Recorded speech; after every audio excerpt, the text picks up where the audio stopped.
warmer from the low. Welcome to lovely Las Vegas for Coast to Coast Hoops with myself, Greg Hoops Peterson, now part of the VSNI family and podcast. We've got an excellent podcast for you as we're going to be joined in segment number 2 by a good friend, Ben Wilson, who does amazing work here at VSNI. He's a just incredible play-by-play voice in general, doing college basketball, tennis, indoor football, you name it, he does it. And we're going to chat with him about what we've seen here with some of these West Coast mid-majors, as he does a lot of calls for teams like Loyola Marymount, the WAC. So we're going to talk about those teams. We're going to talk a little Big Ten, as he, much like myself, from the great state of Wisconsin, we'll take a look at a few games for Tuesday, and then in the final segment, I'm going to get you guys picks and analysis on every game on the betting board for this college basketball Tuesday, as we hit some bank shots. If you have a question, comment, segment idea, what have you for this podcast, you have one or two ways we fire those in. First one is my Twitter/X timeline at @GNet_81. Keep in mind, the RCM name does not matter, so as per usual, please do send these into the timeline. And the other way is find an Apple Podcast review. If you rate this podcast 5 stars, it's very much appreciated. From there, you're able to fire in whatever you'd like to hear on this podcast via that 5-star review.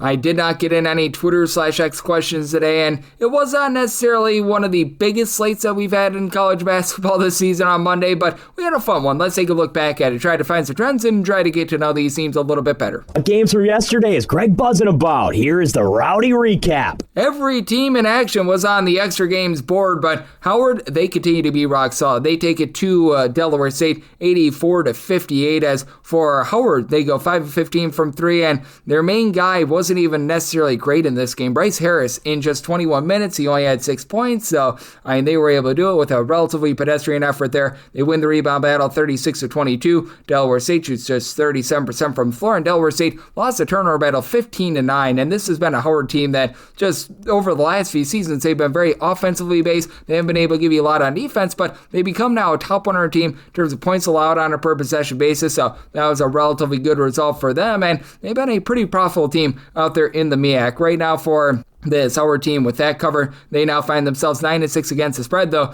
your most profitable team out there in the MEAC, that would actually be Maryland Eastern Shore, who's currently 13-5 against the spread. You wouldn't know it necessarily by watching their games because they're not necessarily a thing of beauty, but they got another cover on Monday as they get the win outright against Norfolk State by a count of 74-70 the final. A big offensive outburst actually for this team, just lots of free throws in this game. Maryland Eastern Shore 28-37 at the charity stripe, 23-33 for Norfolk State. Norfolk State just 3-13 from 3-point range, and for Maryland Eastern Shore, Zion Oblana was able, coming off the bench, he supplied the team with 20 points, so that was able to guide them to victory. And NC Central has been a rock-solid team against the spread as well from the MEAC. They are now 9-5 against the spread, and the team that they took down, Morgan State, now 5-9-1 against the spread. If you, like me, at the under, felt good about it when it was 35-32 at the half, 100 points in the second half. NC Central, they get an 89-70 when going just 4 of 9 from 3-point range, but shot 64% from the floor.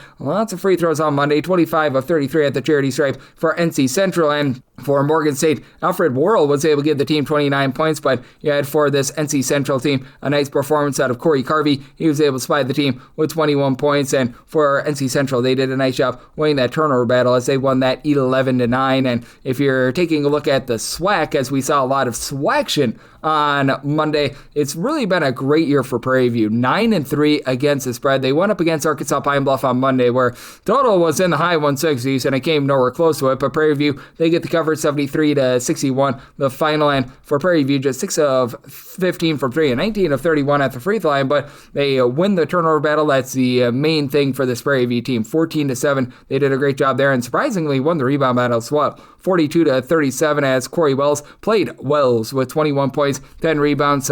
They've been highly profitable for you thus far this season, and Pine Bluff has not been bad as well. 8-7 against the spread. Grambling has been pretty solid at 9-6 against the spread, but they did not get the job done against Florida A&M. A&M, they find a way to be able to get the win outright on the money line as they were able to get the job done 91-84. So this game cranked up and was very harebrained and crazy with Florida A&M going 12 of 30 from 3-point range. Micah Octave, who's been missing for quite a bit of time, came back with 20 points, 8 rebounds. Jaquan Sanders, 24 points himself. And for Grambling, 6 of 17 from 3-point range, but Grambling has been winning the turnover battle in quite a few of their games. 17-12, they win the turnover battle, but they then lose that rebound battle 28-24, and Florida A&M, they went 21 out of 26 at the free throw line to be able to get that one to the window. your least profitable team in all of college basketball has been Texas Southern. They entered in the night on Monday, 1-11 against the spread, but Mississippi Valley State came to town and they absolutely laid it on them, 84-51 the final. Now, Mississippi Valley State down their top two scorers, which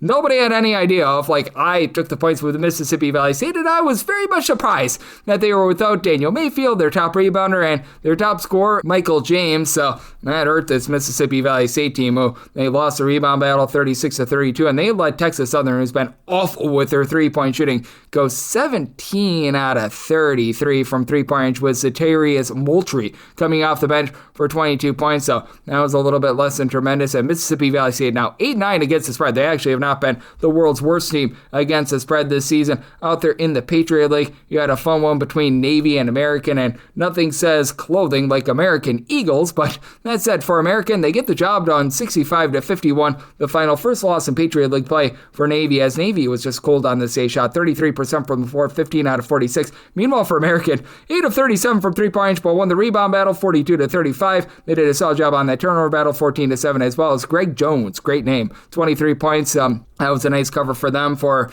a Navy team that has been actually relatively 500 against the spread. For American, they're now 10-6 against the spread. And then we saw a little bit of Southland play on Monday as well. Right now, your top team in terms of against the spread in the Southland is Stephen F. Austin at 13-2 against the spread. That's actually a top 5 team with regards to covering the spread. And a lot of these other teams are right around 500, so you don't have any demonstrative trends there. But if you take a look at the totals out there in the Southland, you've been having some very overwhelming teams, and you've been having some very underwhelming teams. And New Orleans now 12-5 to the over, and they find a way to be able to persevere, get the job done as a very slim underdog in a lot of spots, 79-76 against Southeast Louisiana. For Southeast Louisiana, 6 of 22 from three-point range, and lost the rebound battle 43-37, as New Orleans 31 out of 39 at the free throw line. Colton Benson 30 points. And keep in mind, this New Orleans team already went on the road and knocked off TCU earlier in the season. You've got a McNeese team that has been neither here nor there with regards to betting trends, but right now they have been one of the top teams out there in the Southland over the last few seasons. And even though Will Wade is no longer in the fold, they've been still rock solid. They take it to Nichols,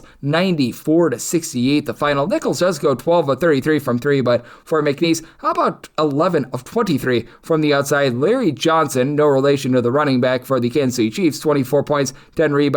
And then DJ Turn It Up Richards, he turned it up off the bench. He was able to give the team 20 big points. If you're looking at some of the more interesting trend teams that are playing in college basketball and were in action on Monday, you saw Coppin State, who's actually been 13 overs to 6 unders this season, play yet another over as they fall to South Carolina State 74-72 the final. And Coppin State has been awful on offense, but they've also been awful on defense. And South Carolina State, who's been not a great three-point shooting team, 9 of 17 from three-point range. Coppin State loses the turnover battle 14-13, and Coppin State currently does not have a single player on the roster who's been able to supply more than 9 points per game, so that's been a big, giant issue for them. And then you've got a very demonstrative under team out there in the MEAC as well. In Delaware State, they played another under against Howard, and Howard 4 overs, 11 unders thus far this season. Delaware State 3 overs to 10 unders. Out there in the SWAC, your demonstrative over team has been Jackson State, 10 overs, 5 unders, and a push, and they played yet another over as they had it taken to them by Alabama A&M, 191 the final. And for Jackson State, only 11 of 35 from three-point range. For Alabama A&M, it's not like they were amazing from three-point range, 8 of 25 from three, but name of the game on Monday was free throws. For Alabama A&M, 34 out of 43 at the free throw line.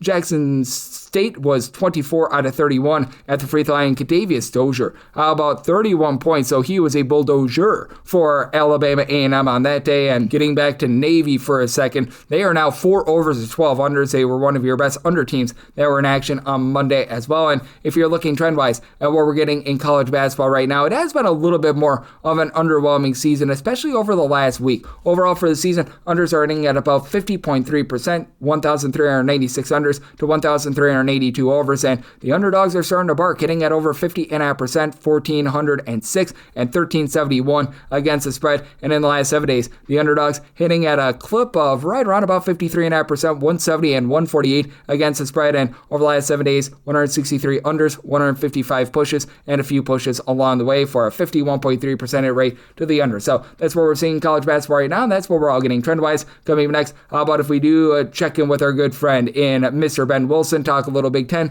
talk about these mid-major West Coast teams, and so much more right here on Coast to Coast Hoops with myself, Greg Peterson, now a part of the VSNI Family Podcast.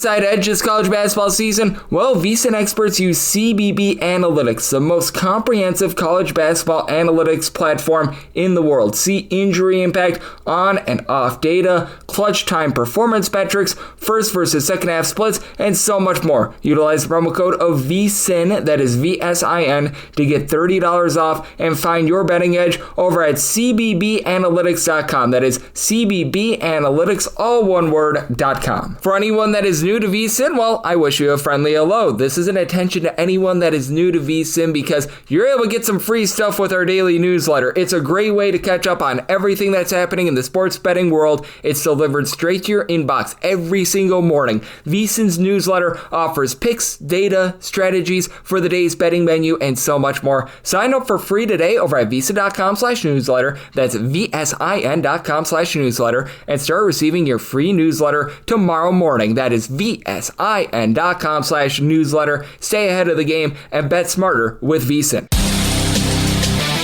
And we're back here, lovely Las Vegas, for Coach Cussie with myself, Greg Peterson, now part of the VSiN Family Podcast. Always great to be joined by this man as we've got Ben Wilson aboard. He does such great work here at the network looking at this amazing game that we all know and love of college basketball. I know that he is hard at work with his play-by-play work, doing a lot out here on the West Coast, whether that be the WAC, the WCC. He covers a lot of the great mid-majors out here in the mountainous/Pacific time zone. Additionally, I know that he's doing some tennis, he's doing some football, you name it, he does it. You're able to follow him on the old Twitter/X at his first name, Ben, and _, his last name, Wilson, and _ after that, and the number 1. And Ben, always a pleasure, my friend. Thank you. I like this, Greg, the mountainous Pacific zone. Maybe we might end up having a conference one day called that. The way things are trending, you never know.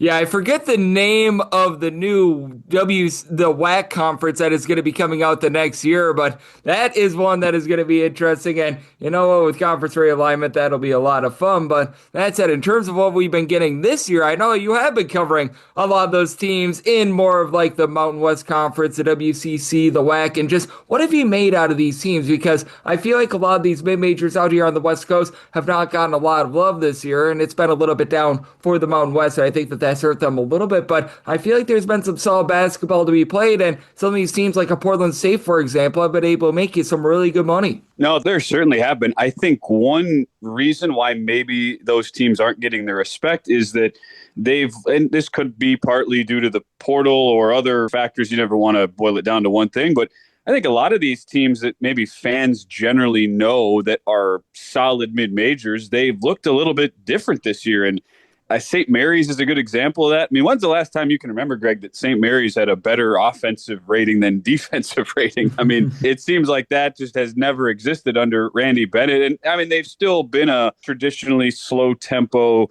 grinded out team, but they actually, I've covered the WCC this year. A lot of the scoring has been up in that league, and St. Mary's is part of it. They have not been afraid to run a little bit of tempo. I mean, their last game over the weekend, that Wazoo game was a 71 possession game. I mean, you could play like almost 2 games under, in the old school St. Mary's days and get to that. And that total, I think, ended, that was an 88-82 game. So we were sitting there at 170. I mean, got to 50 in the first half. I know. It's like a lot of folks, they think of teams like that as following a certain level. And I think the assumption is, well, as soon as you get away from that and you try to turn the corner, do new things, well, that naturally isn't going to, work in a, super favorable way as far as just the big picture, right? Making a deep run in the NCAA tournament. The other team that to me has followed that mold a little bit has been New Mexico, who has traditionally New Mexico right now 51st in the KenPom overall ratings. And you figured with a new coach and Eric Olin, who did such a good job at UC San Diego coming in, they would have a bit of a different identity. But man, are they good on the defensive end. It's almost like a pseudo havoc type of system where they force a ton of turnovers. They close out so well on threes. They're a really analytically sound team, and that's a lot of why I think the betting public really got behind UC San Diego as the season went on last year. I see that being the same case for New Mexico, and it's interesting. It's just been a different looking team. We're used to them, and it's not like they've slowed down their tempo that much, but we're used to them being super run and gun, a lot of offense like you saw under Richard Pitino. I mean, this was the 7th fastest offense in the country last year. I realized New Mexico had a good defense last year, so this has kind of been more of a not just a one-year trend, but it has happened the last couple seasons. And that, to me, I just look at some of these teams giving you different looks that maybe we haven't been accustomed to seeing. And you just, as a bettor, really have to understand that like the jerseys and the names on the front might stay exactly the same, but not only are the players and the names on the back changing, but stylistically, these teams from one year to the next are looking absolutely night and day. And this year, to me in particular, has been a really good example of that so far. Yep, it certainly has been interesting to take a look at a lot of these teams. As you mentioned, the just turnaround that we've seen for St. Mary's being a little bit more efficiently offensively. Gonzaga is more of a defense-oriented team this far this season. And just how interesting has it been to look at the WCC? Because I know that you do a lot of Loyola Marymount games, and they've been one of the better mid-major defenses in all of college basketball as well. And I do think that there's a lot of West Coast teams that have sort of changed that style a little bit. And the teams that we all know and love, to your point, what we expect from them, they've been a little bit more of the opposite. Heck, look at a team like Grand Canyon, for example, who have really slowed things down from a season ago. Oh, sure. And yeah, WCC, I mean, 6 teams now in the top 90 of overall efficiency. Yeah, I look at, you bring up Grand Canyon, who have just really tailed off in their offensive game. And, it was a really, I don't want to say weird, that might be an overgeneralization, but you felt some discontent a little bit with the Grand Canyon roster last year. They should have been way better than they ended up being. It was a team that returned almost everybody from a 30-win team who beat St. Mary's as a 12 seed in the NCAA tournament, raced through the WAC conference, and they were going into the final year of that conference last year. I just got a sense that there wasn't a ton of offensive cohesion. It was a really bad three-point shooting team. I was really interested to see how would that carry over now into the first year in the Mountain West. And spoiler alert, they are still a really bad three-point shooting team. And I just wonder, and it's also a team that at least they kind of figured out the identity last year. They realized they had to just kind of bully ball their way in the interior. And in the WAC, that's kind of like a football on the hardwood sort of league. We always sort of joke about that, but it is sort of the identity of that conference. Mountain West is way different. Like, you can't just go ahead and bully ball your way to a lot of wins in that league. And I think even despite the 3-1 start, admittedly at Wyoming, at Boise State, really impressive road Boise wins. State's been a disappointment.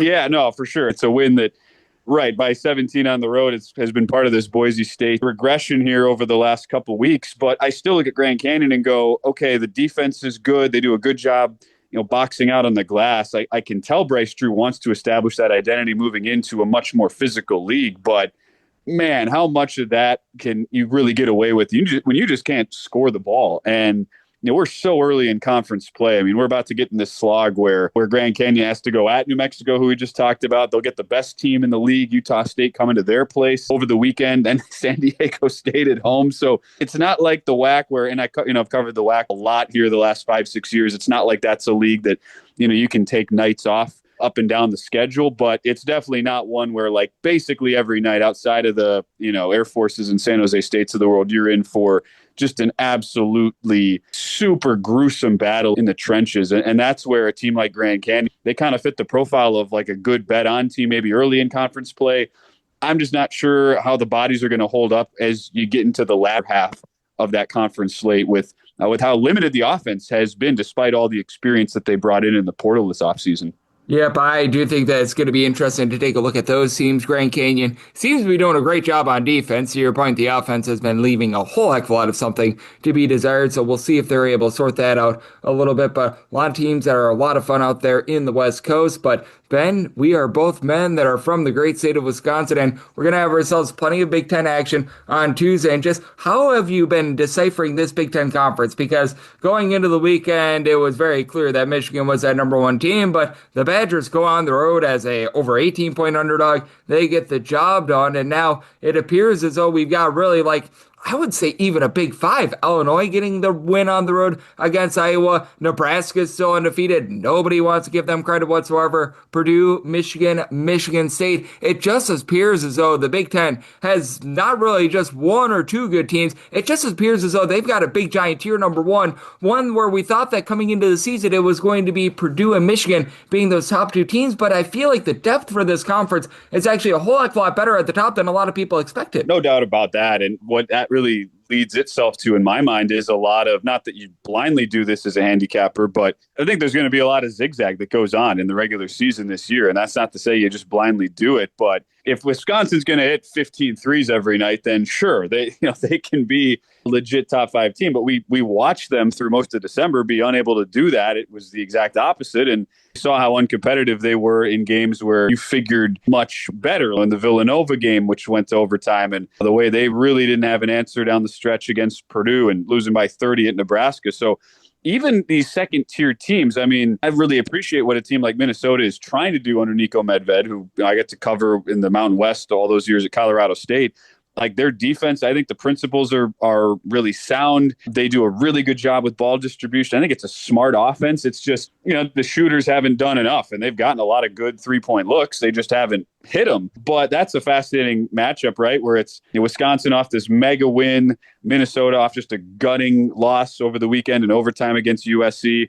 It's going to be one of those sides where, and I think you'll see this in the way the betting market is sort of shaped this year, where you kind of get those wise guy sides. Like Minnesota as a home dog is definitely going to be your sort of wise guy side, I feel like, Greg, of the Tuesday card, where it's going against the team that just looked amazing in a huge showcase spot against another team who has high upside, but maybe hasn't reached their potential yet. And Minnesota is a team to me that is certainly going to be in position, not that I expect them to make the tournament. It's such a tough schedule, and I don't know that they put together enough wins to really even be close to that conversation as Ken Pom team 86 right now. But I still look at them as a team that has the upside to, especially in some of their home games at the Barn, really give some teams problems in specific matchups. And it might take a little of the shooting luck going their way. Like, it's not like they've been a good 3-point defensive team, and we just saw what the Badgers did over the weekend. But that's the sort of league this is really shaping up to be. And it's one of those situations where I wouldn't get too much in love on teams that look good,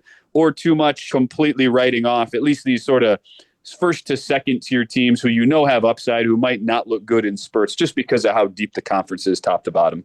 Absolutely, and I do think that it's going to be really interesting to see what we do get here moving forward in Big Ten play, as Ben Wilson, he does such amazing work here at VSIT. He is joining me on Coast to Coast Hoops, and certainly we've got some fun ones going down on Tuesday in the Big Ten, and I'm just still so intrigued by this Nebraska team because it feels like game in and game out, they have been so badly undervalued. Now they do find themselves as 9.5 to 10.5 point favorites on Tuesday against Oregon, and just how do you look at this Nebraska team, because they've covered so many spreads. There have been a lot of games where maybe it looked like they were going to get a little bit outplayed, but they've been able to find a way to be able to persevere. That game on Saturday where they got down 16 plus points against Indiana being the latest of them, and they go up against an Oregon team that, for lack of a better term, we've had a lot of great teams, a lot of teams have been able to rise up, overachieve thus far this season in the Big Ten, and Oregon has been the big giant flop in my opinion. Yeah, it's head-scratching because of all the Big Ten teams. I've certainly covered Oregon much more than any of them, just having been on the West Coast here, and certainly respect so much of what Dana Altman's been able to do. But it's sort of head-scratching that it's not like there's one glaring weakness on the team. I realize they turn over the ball a ton on offense. That has sort of thwarted any of the positive numbers that they have. I mean, they've tried to get a lot of looks from three. It hasn't really worked out this year. They've just been this very meh offense, meh defense. There's not a lot to write home about. As good of a prospect as I believe Nate Biddle will be, as a guy who they're clearly trying to establish into that stretch 5 guy. And I think he'll be a good prospect at the next level. Shooting 36% from three this year, pretty good for a 7-foot center, but for whatever reason, it just hasn't worked with the rest of the roster. And I just keep thinking about Nebraska, and everybody, to me, looks at the scoring prowess and all the different guys they can throw at you. But when has Fred Hoiberg had a defense even close to this talented? I mean, that's the thing. It's a good sign when you force teams into a lot of bad threes. And I always look at this. I try to, even in the broadcast I have, go into it from an analytic lens. And that can also shape a lot of what you see just when you're courtside and seeing how these sets go from possession to possession. But it's like you watch a Nebraska game, they force so many late shot clock, bad contested threes, even against the really good teams in the league. And I mean, we saw them do it against Wisconsin. We saw them do it on the road at Illinois.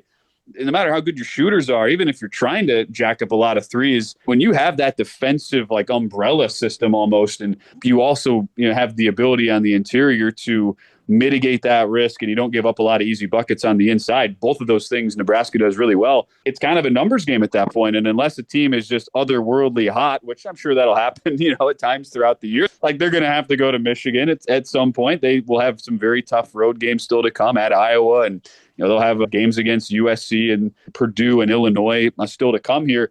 It's not like I expect them to run the table by any means, but in a way, I just think this defense is extremely sustainable, the way they set things up for Nebraska. So I think the market is definitely catching up here.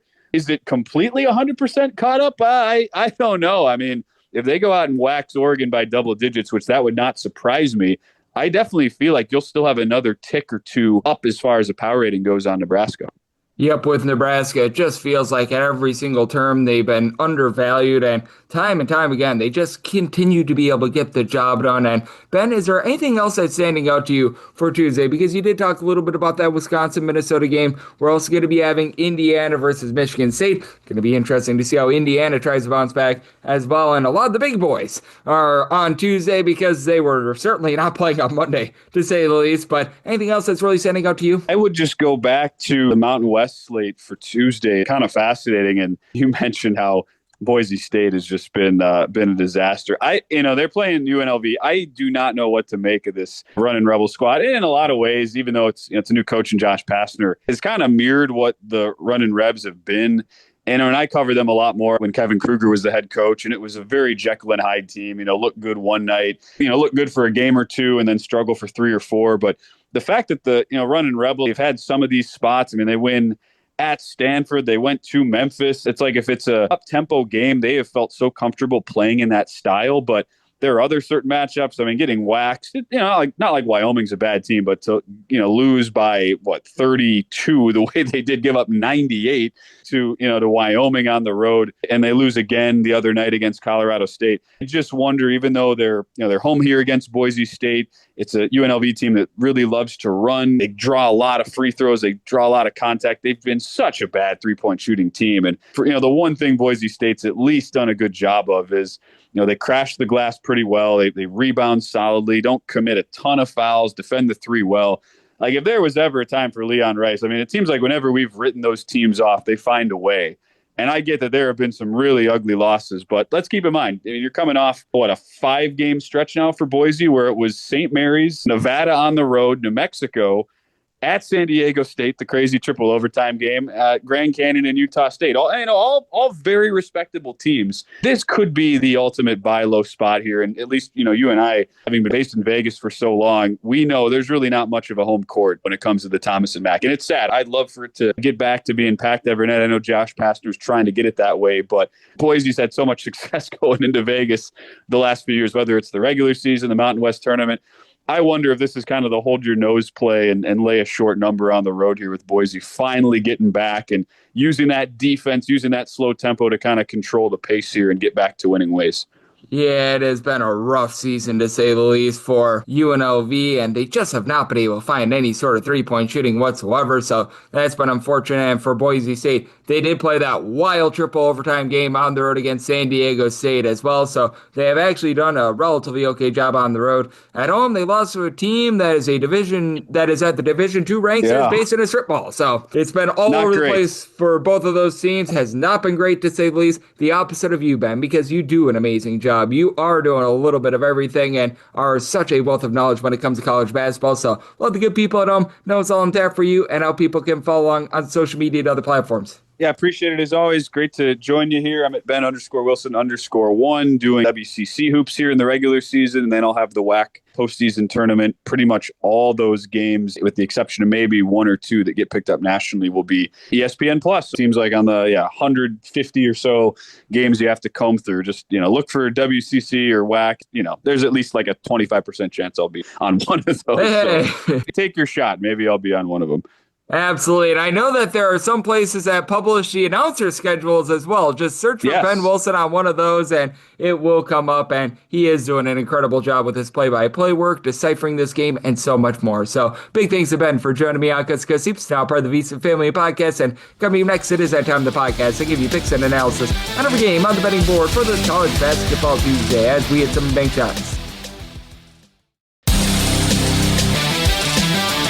And we're back here, lovely Los Las Vegas for Coast to Coast Hoops with myself, Greg Hoops Peterson, now part of the VSNI family podcast. Always great to be joined by Ben Wilson, who does such an amazing job taking a look at this great game that we all know and love of college basketball. His play-by-play work is second to none. He does a great job on so many fronts over here at VSNI, and every single time he joins me, he lends such great insight. So a big thanks to Ben for joining me in the last segment. Now it is that time of the podcast. I give you picks and analysis on every game on the betting board for this college basketball Tuesday as we hit some big shots. Most financial establishments close at a certain time, but not here. It is time for a side and total on every game on today's betting board bank shots.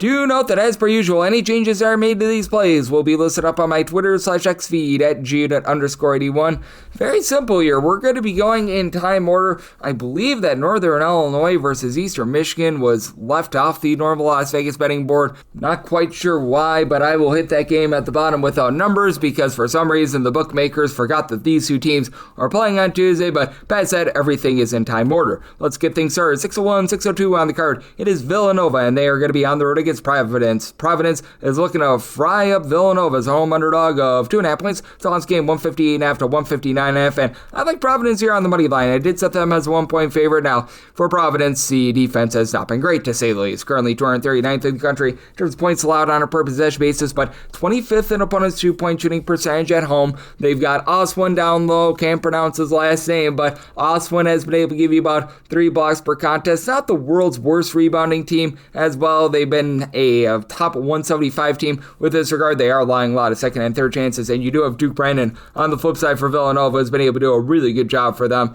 How about supplying 12.5 points, about 10.9 rebounds per game, but he is the lone guy on the roster that gives you over 5 rebounds per game. It is a Villanova team that has been a top 125 team in terms of their offensive rebound percentage and a solid 3-point shooting team. Top 100 in terms of 3-point and 2-point shooting percentage, with having Bryce Lindsey really carry the day for them. 41.5% 3-point shooter, 15.5 points per game. And for Villanova, they're playing very slow and controlled, and you are going to be seeing dueling tempos in this one as you've got a Providence team that's currently a top 20 team in terms of total possessions per game. Villanova's outside the top 325, and to the credit of Villanova, doing a solid job taking care of the ball. They're about 68th in the country in terms of total possessions per game, but you'll notice with Providence, they do play at a rate of about 5.5 possessions per game slower when they're at home rather than away from home, and though Villanova's 49th in the country in terms of points per possession, they're averaging about 21.9 points fewer per 100 possessions away from home rather than at home. Now, Arcaden Lewis has been able to give you 13 points, 5 assists per contest. He's been rock solid for this Villanova team that doesn't really turn the ball over a lot, but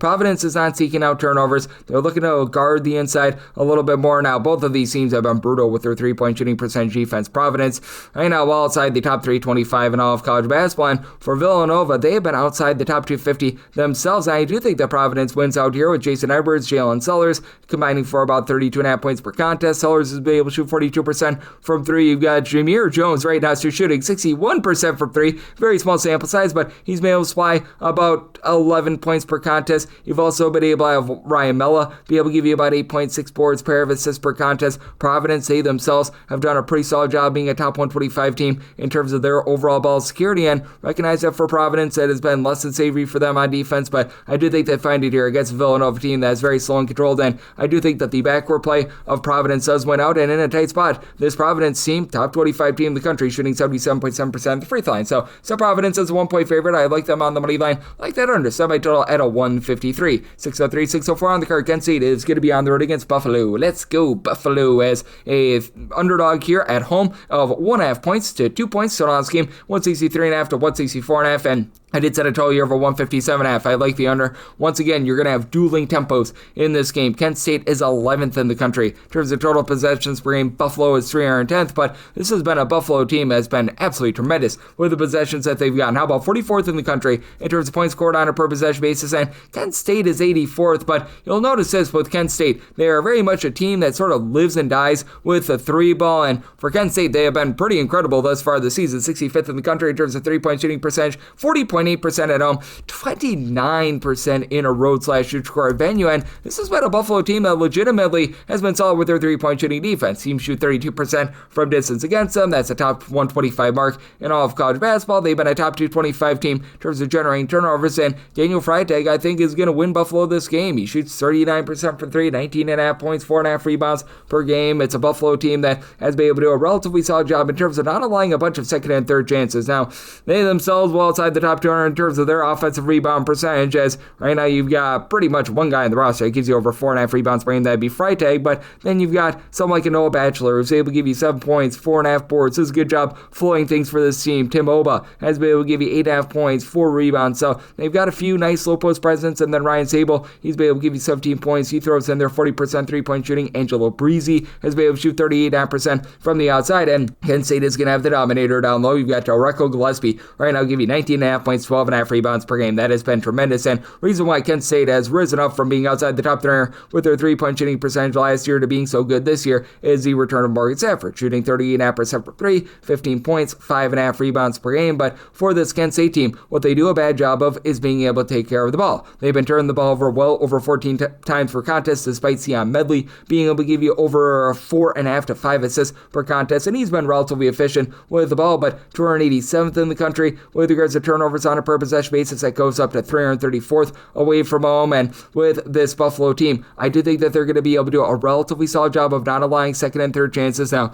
they themselves are not going to be able to generate too many of them, but I do think that Buffalo is going to be able to carve up against a team that has been well outside the top 225 in terms of opponent's three-point shooting percentage. For this Buffalo team, I do think that they are going to be able to do a okay job in terms of holding up inside, and for Kent State, to their credit, top 150 team in terms of generating turnovers as well. So do think that those turnovers cost you an over, so I told 157.5 like the under, and I like Buffalo. You're on the money line. Set them as a 3.5 point favorite. 6-5, 6-6 on the card. It is Marquette on the road against St. John's. St. John's sizable favorite here, 14.5 points. 155.5 is the total. Did set a total of a 160.5. I like the over. You've got two teams that are looking to push pace. With Marquette, they are currently 77th in the country in terms of total possessions per game. St. John's is 33rd, and there's really only one thing. That's this Marquette team has done a good job of generating turnovers. They've been a top 75 team in terms of turnovers forced on a per possession basis, and they need to try to offset the fact that this offense has not been good. They are down to 321st in the country with regards to their three-point shooting percentage, just for a team that only has one guy that really gives you over 5.5 rebounds per game, Ben Gold, who's been able to give you 6.5 to 7 rebounds per game. And while Marquette is 64th in the country overall in terms of turnovers forced on a per possession basis,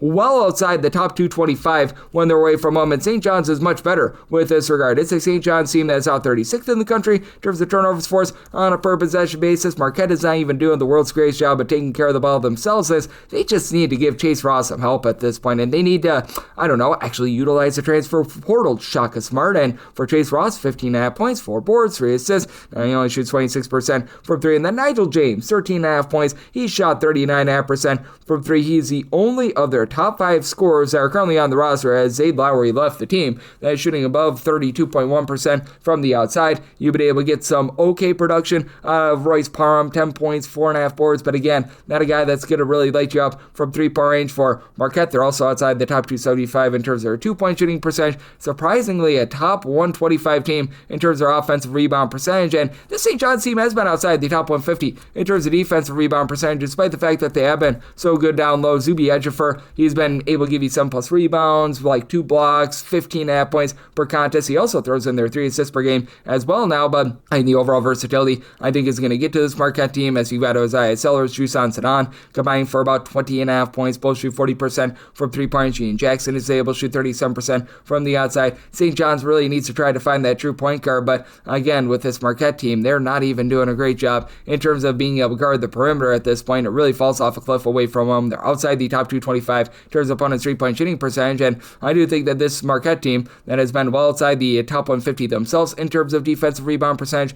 gets blitzed. So I did set St. John's as a 16.5 point favorite. I'm going to be willing to lay the number, and I like that over. I set my total at a 160.5. 6-7, 6-8 on the card. Texas A&M on the road against Tennessee. Tennessee is a favorite of 9.5 points. So last game, it is 158.5. Tennessee, I did make them a favorite of 11 points. I'm going to be willing to lay it. You've got a Texas A&M team that they are one that shot it really well from 3. 25th in the country, shooting over 37% from the outside. But now you go up against a Tennessee defense that has been all sorts of rock solid. 25th in the country in terms of points allowed on a per possession possession basis. That goes to 9th in their home games. And for Tennessee, right now, they are 19th in opponents' three-point shooting percentage at 29.1%. Meanwhile, you've got an A&M bunch, and very much is going to look to play fast. 12th in the country in terms of total possessions per game, but they are also 21st in the country in terms of turnovers forced on a per possession basis. So that leads to dead possessions, and teams shoot less than 30% from three-point range against them in a road/shoot court setting. So they've been able to do a tremendous job there. You've got a Tennessee team that has been pretty okay with regards to their active hands when they are at home alone. They have been a top 100 team in terms of turnovers forced on a per possession basis, while they themselves have struggled without Zakai Ziegler in the lineup, because with Zakai Ziegler, he was the heart and soul of this team for so long. Now Tennessee is ranking about 253rd in the country in terms of turnovers on a per possession basis, but where they offset that is the fact that they absolutely dominate on the offensive boards. Tennessee, number 1 in the country in terms of percentage of their missed shots. They become an offensive rebound with Gillespie. He's been able to give you 18.5 points, 5.5 assists, 1.5 per contest, but he and Nate Amon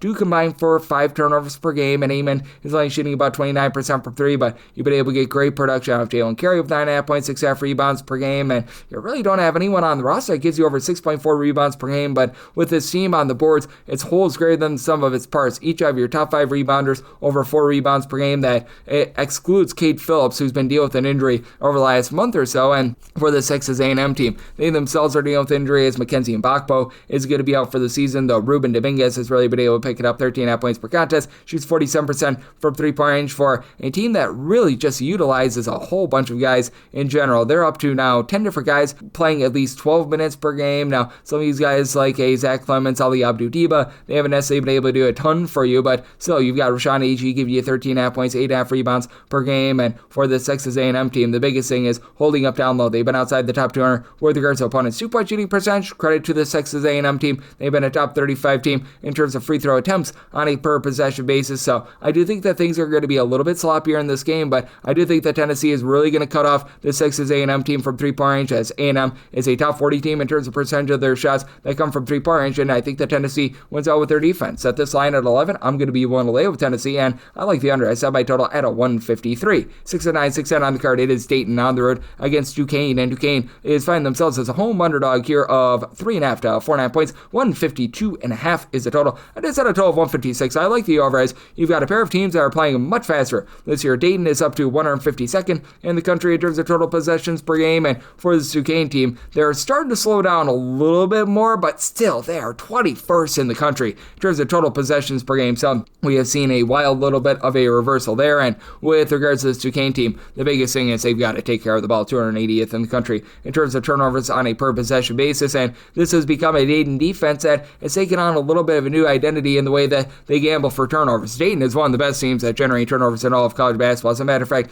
they are currently number 3 in the country in terms of turnovers per game. If you look at them in a road/shoot court setting, they are number 1 in the country in terms of turnovers forced on a per possession basis, but that leaves them very vulnerable with regards to their outside shooting defense, as Dayton is right now 264th in the country with regards to opponents' three-point shot rate, and they're allowing these teams to shoot over 35.5% from three-point range. If you look at the national landscape, currently they are checking in 302nd in all of college basketball, with opponents shooting 39.5% from three-point range against them, but you do have a Duquesne team that's a little bit hot and cold with regards to that outside shooting. They've been dealing with the injury to John Hughley, who's got really good versatility, was giving the team 14-plus points per contest during school year, though. He's been able to give you about 17 points per game. He shoots 40% from 3. Jimmy Williams, 36.5% three-point shooter with about 15 points per game. Outside those two guys, though, for as fast as Duquesne plays, they only have one other guy that gives you over 8.2 points per game. That would be Jacob Nisis, 8.5 points. Does shoot 46% from three-point range, but for Duquesne, they're also outside the top 225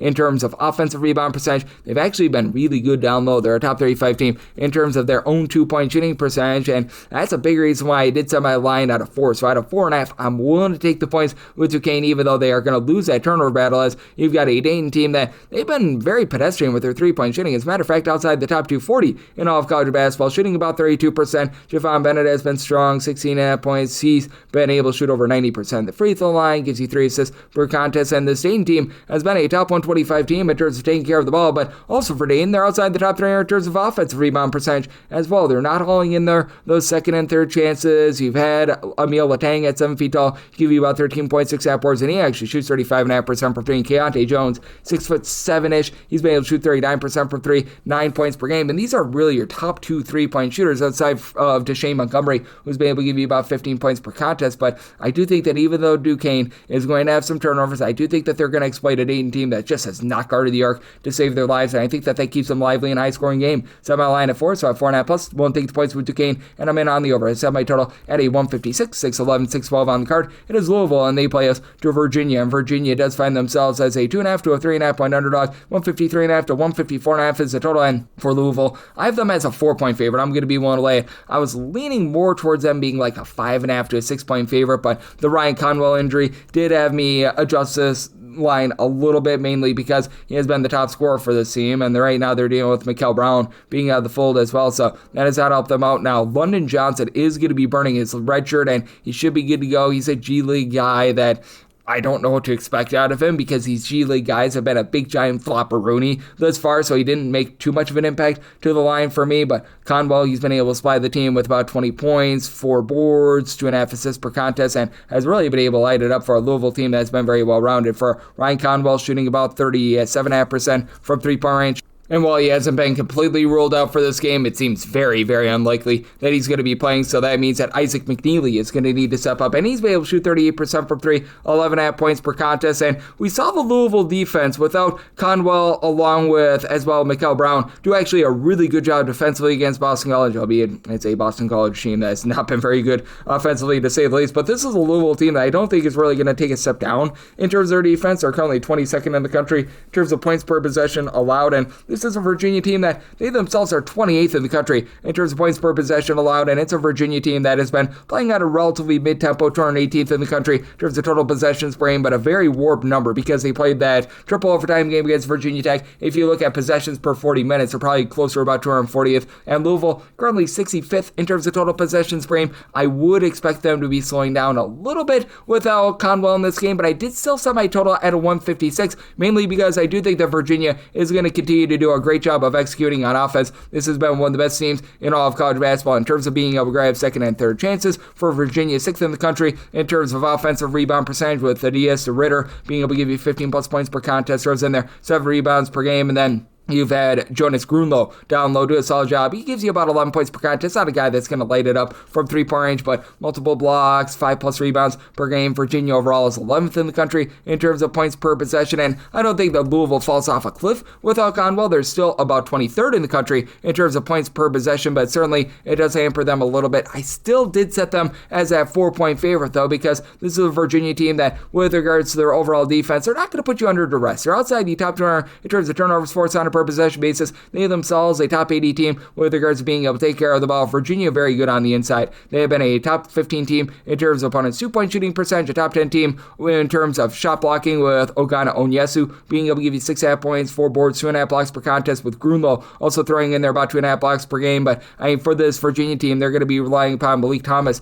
to shoot better than the 29.5% that he's been able to do this season, because they've been dealing with Jakari White being out with an injury ever since Christmas. I do think, though, that for this Virginia team, they're going to have a little bit of a tough time matching up with a Louisville team that I still think is going to be able to do a solid job finding some good looks from 3-point range with McNeely and company. And I do think that even with this Louisville team being short-handed, they find a way to get the job done. Semi-line at 4, so I'm going to be willing to lay up to 3.5 here with Louisville, and did set a total here of a 156. I initially had this at a 158.5, so adjusted it a little bit, but even with the adjustment in on the over to go along with Louisville. 6-13, 6-14 on the card. It is Ohio, and they're going to be on the road against Toledo. Toledo is a 2.5 point favorite, so on this game it is 157.5, and I did set Toledo as a 6.5 point favorite. I'm going to be willing to lay the number. You've got an Ohio bunch that has been a very fascinating team, to say the least, as far this season. As for Ohio, this team in terms of points allowed on a per possession basis falls outside the top 225, and they are getting blitzed from 3-point range. Does feel like the offense is starting to find it a little bit, though. Overall for the season, Ohio is just 209th in the country in terms of points per possession, and this Toledo team is typically one of the best offenses in all of college basketball. They are down to 116th this season. I do think that both of these offenses find it a little bit more. I'm in on the over. I did set my total at a 158.5 for Toledo. Country average team shooting about 34.2% from 3-point range. For Ohio, currently they're about 342nd, but we have seen them shoot in the mid-30s from 3-point range ever since MAC play has begun. And you've got Jackson Pavletsky, who's been able to do a very good job in the backcourt for the team, 17 points, about 4.8 assists per contest. He shoots 38% from 3-point range, and Aiden Attaway has been able to give you 13 points, 8 rebounds per game. But I mean, even though Toledo Toledo is not a great team on the glass. This Ohio team is well outside the top 225 in terms of their rebound percentage, and this has been a Toledo team that's actually been able to do a much better job in terms of generating turnovers than they have in the past. They become a top 125 team in terms of turnovers forced on a per possession basis. You've got an Ohio team that looks to play fast, but not warp speed fast, about 90th in the country in terms of total possessions per game. Toledo's been quite a bit more mid-tempo this season, about 129th in the country in terms of total possessions per game, and for Toledo, it's been all about Sonny and Blyden. You've got Leroy Blyden Jr. along with Sonny Wilson combining for 32 points per contest. Both shoot 38.8% from three-point range. I do think that you're going to be able to get a little bit more out of someone like a Kyler Vanderjagt, who's been able to give you 11.5 points. He's shooting 40% from three-point range. Down low, Austin Parks has been able to give you about 6 rebounds per game for Toledo. They're just not doing a great job in terms of being able to guard the inside. They're outside the top 300 in terms of opponents' two-point shooting percentage, and have it outside the top 250 in terms of opponents' three-point shooting percentage as well. But you've got an Ohio team that they themselves have not been good in terms of being able to guard the three-point arc, as last year Ohio was well outside the top 325 with regards to opponents' three-point shooting percentage, and this season for Ohio, right now they're allowing teams to shoot in that neighborhood about 35% from three-point range. It goes up to 36.3% in a road/neutral court setting. I do think that Toledo is going to be able to take advantage of that, and this has been a Toledo team that, to their credit, they've been able to keep teams off the free throw line. They've been a top 5 team in terms of fewest free throws allowed on a per possession basis, and I do think that that wins out for Toledo in a game that is going to be involving some late game fouling, and if so, Toledo, they shoot 77.5% of the free throw line, top 30 mark in all of college basketball. So set Toledo as a 6.5 point favorite. I'm going to be willing to lay it, and like the over, I set my total at a 158.5. 615, 616 on the card. UMass is on the road against Western Michigan. Western Michigan, a home underdog here of 2.5 points. This game, it is 161.5, and for UMass, I did set them as a 5-point favorite, so I am going to be willing to lay the number. This is a UMass team that they've just done such a tremendous job on the glass. Currently, they are 8th in the country in terms of defensive rebound percentage. They're allowing teams to only grab 22% of their missed shots as an offensive rebound, and this UMass team, they're not necessarily going to do the world's greatest job in terms of taking care of the ball. 259th in the country in terms of turnovers on a per possession basis, but Western Michigan right there with them, 262nd in all of college basketball. And UMass about 152nd in terms of turnovers per possession. They're not bad, they're not amazing, but you've had two guys come in, and Marcus Banks along with Leonardo B. Teal, who have been able to combine for about 32 points per contest, with Banks shoots 37.5% from three, and a UMass team that last year was terrible from three-point range. They're more country average this year, and UMass not allowing good looks from three-point range. Top 20 team with teams shooting less than 29.5% from three-point range. You've been able to have Kajal Parker additionally shoot about 43.5% from three, 11.5 points per contest. A little bit of a top-heavy team with their scoring, but you've got a guy in Jaden Adunji who only gives you about 6 points, but throws in their 6.5 boards, stealing half per contest, and Daniel Hank at Sanford, he's up to about 7 rebounds per game. Meanwhile, you've got a Western Michigan unit that has been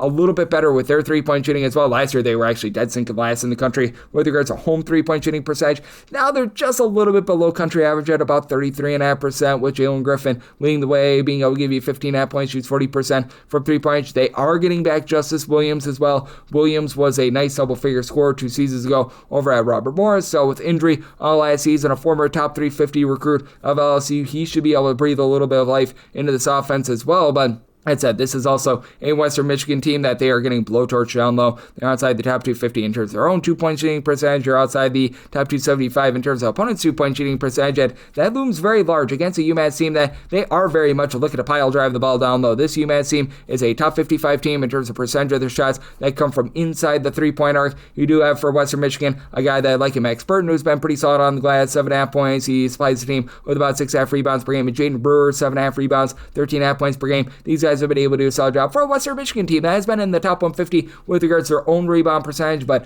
Western Michigan not going to put you under duress outside the top 300 in terms of turnovers forced on a per possession basis. I do think that UMass probably going to be, once again, a little bit inefficient on the offensive side of things, but I think that UMass wins from within. I think that their great three-point shooting defense helps them be able to get the job done here. So I did say UMass as a 5-point favorite. I'm going to be willing to lay up to 4.5 for them, and like the under, set my total at a 155, 617, 618 on the card. It is Miami going on the road against Notre Dame, and Notre Dame does find themselves as a 3.5 point home underdog. 144.5 is the total, and with Miami, I did set them as a favorite of 2.5 points. So at 3+, I'm willing to take those points with Notre Dame. Now for Miami, they've been able to do an incredible job on the glass, but now you've got a Notre Dame team that, while they're not necessarily going to be the world's greatest with regards to like their 2-point shooting defense or anything like that, they're not allowing any sort of second chances whatsoever. Notre Dame, they're allowing opponents to grab just 20.1% of their missed shots as an offensive rebound. That is number 2 in all of college college basketball, Miami is 45th. They're allowing teams to grab about 24.7% of their missed shots as an offensive rebound. So I do think that you get a lot of one-and-done possessions here. I did set my total at a 144.5. So right now I'm seeing some 145.5. That does become my buy point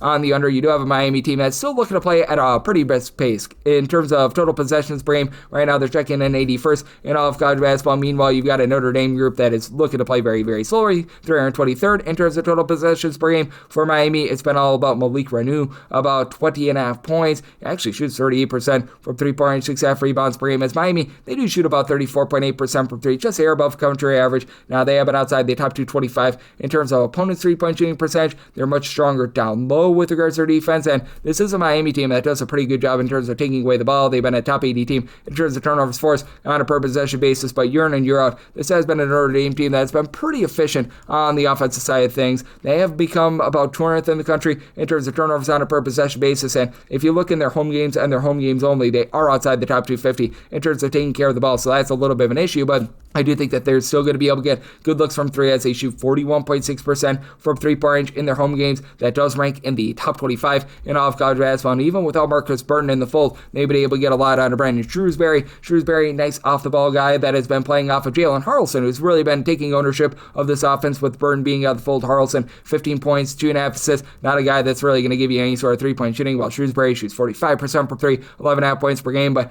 reason why Notre Dame is not allowing any sort of second and third chances, Carson Tout, he's been able to give the team 10.5 rebounds, about 6.5 points per game. Now, for Notre Dame in a nip and tuck spot, they actually are not great at the free throw line. Outside the top 250 with this regard, they only shoot 69.5% at the charity stripe, but I do think the way that they don't allow second and third chances, and Notre Dame's not going to put you under duress. They're outside the top 340 in terms of turnovers forced on a per possession basis, but the way that they're able to D up, the way that they've been solid with regards to guarding the three-point arc, top 125 team in the country, that does enough to be able to keep you under and for them to be able to stay in the game. Set my line at 2.5. We'll take 3+ here with Notre Dame, and at a 145+, I do like the under. 619, 620 on the card. It is George Mason on the road against Loyola Chicago, and Loyola Chicago does find themselves as a home underdog of 8.5 to 9.5 points. 141.5 to 142.5 is the total, and it's at a total of 135.5. I'm going to be in on the under. You've got a George Mason team that has still been very rock solid with regards to their defense, and a George Mason team that's not really going to be looking to push the issue. 317th in the country in terms of total possessions per game.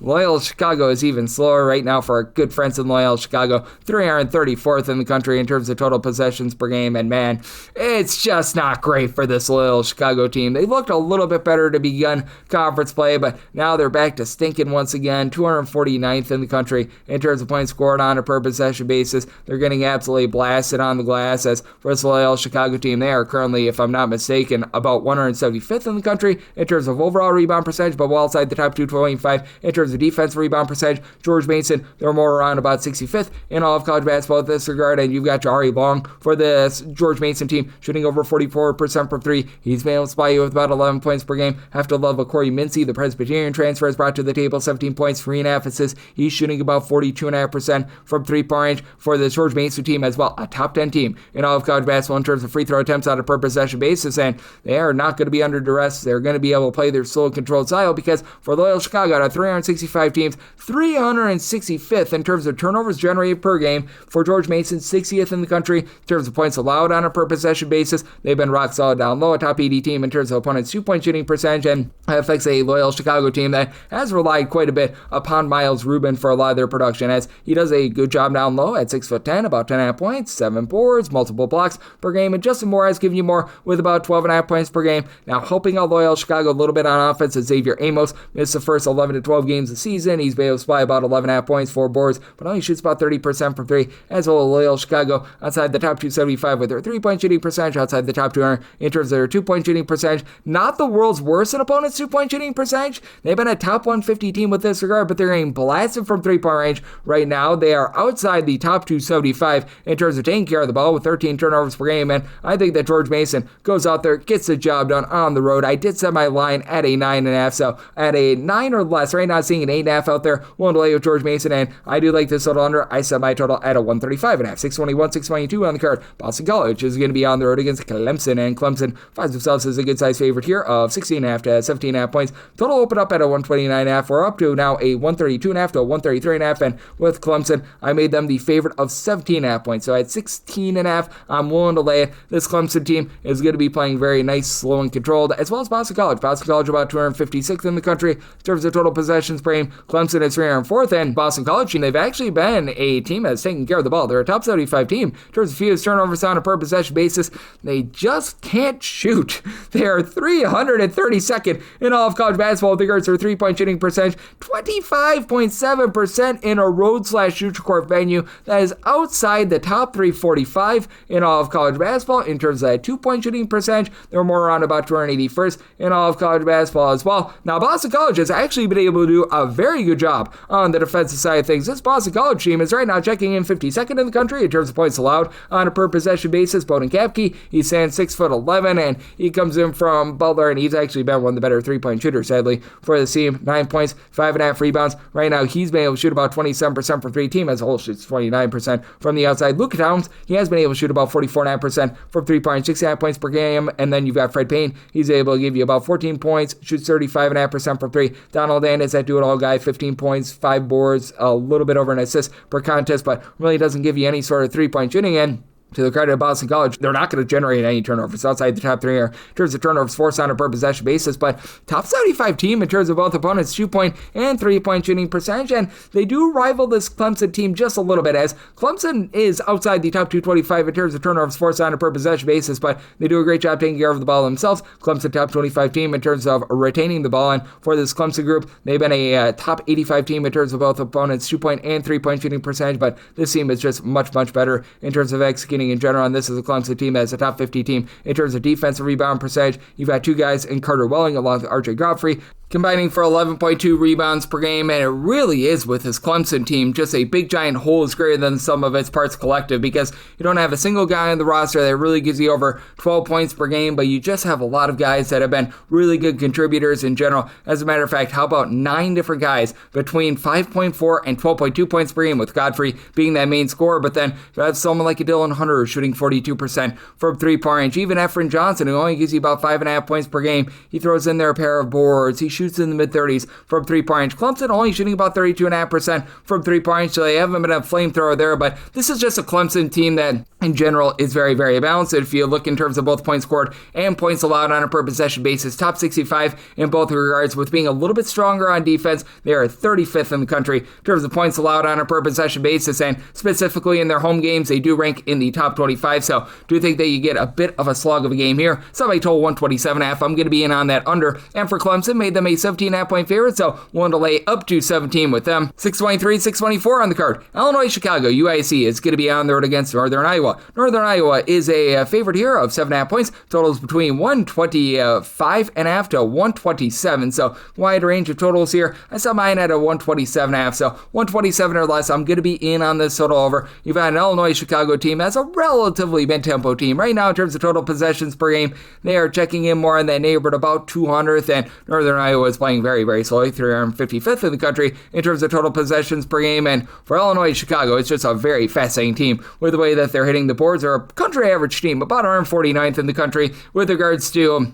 points allowed on a per possession basis, so they're not great, they're not terrible, but they're really good in terms of giving themselves second and third chances, especially when they're away from home. In a road/neutral court environment, this team is grabbing 36% of their missed shots as an offensive rebound. That is a top 15 mark in all of college basketball, and this is a team that is absolutely getting pounded on the defensive glass. They're 43rd in the country in terms of defensive rebound percentage. They allow teams in a road/neutral court venue to grab 37.7% of their misses as an offensive rebound, and then you've got Northern Iowa, who grabs absolutely no offensive rebounds whatsoever. They're not a team that's really going to be great on the glass right now for Northern Iowa. As a matter of fact, they're a bottom 15 team in terms of offensive rebound percentage, but they really don't let opponents grab a lot of second and third chances. And name of the game for Northern Iowa, winning the turnover battle. Top 25 team in terms of fewest turnovers on a per possession basis on offense. Now, defensively, they're not going to be quite that, but they're still relatively okay in terms of being able to generate turnovers. They do, at home, rank in the top 75 with regards to turnovers forced on a per possession basis. And for Northern Iowa, in the backcourt, you've got Trey Gamble along with Leon Bond, be able to combine for about 25.5 points per contest. Bond has been able to shoot 42% from three-point range, and Bond is your top rebounder as well with 5.9 rebounds per game. It's a Northern Iowa group that has been really exquisite in terms of their three-point shooting defense as well. If you include D1 and non-D1 games, number 1 in the country with teams shooting 25.7% from three-point range. They've still been a top 135 team in terms of opponents' two-point shooting percentage as well, so they do a great job locking down there. For Northern Iowa, their games just don't involve a lot of free throws. They're a team that is well outside the top 275 in terms of free throw attempts on a per possession basis,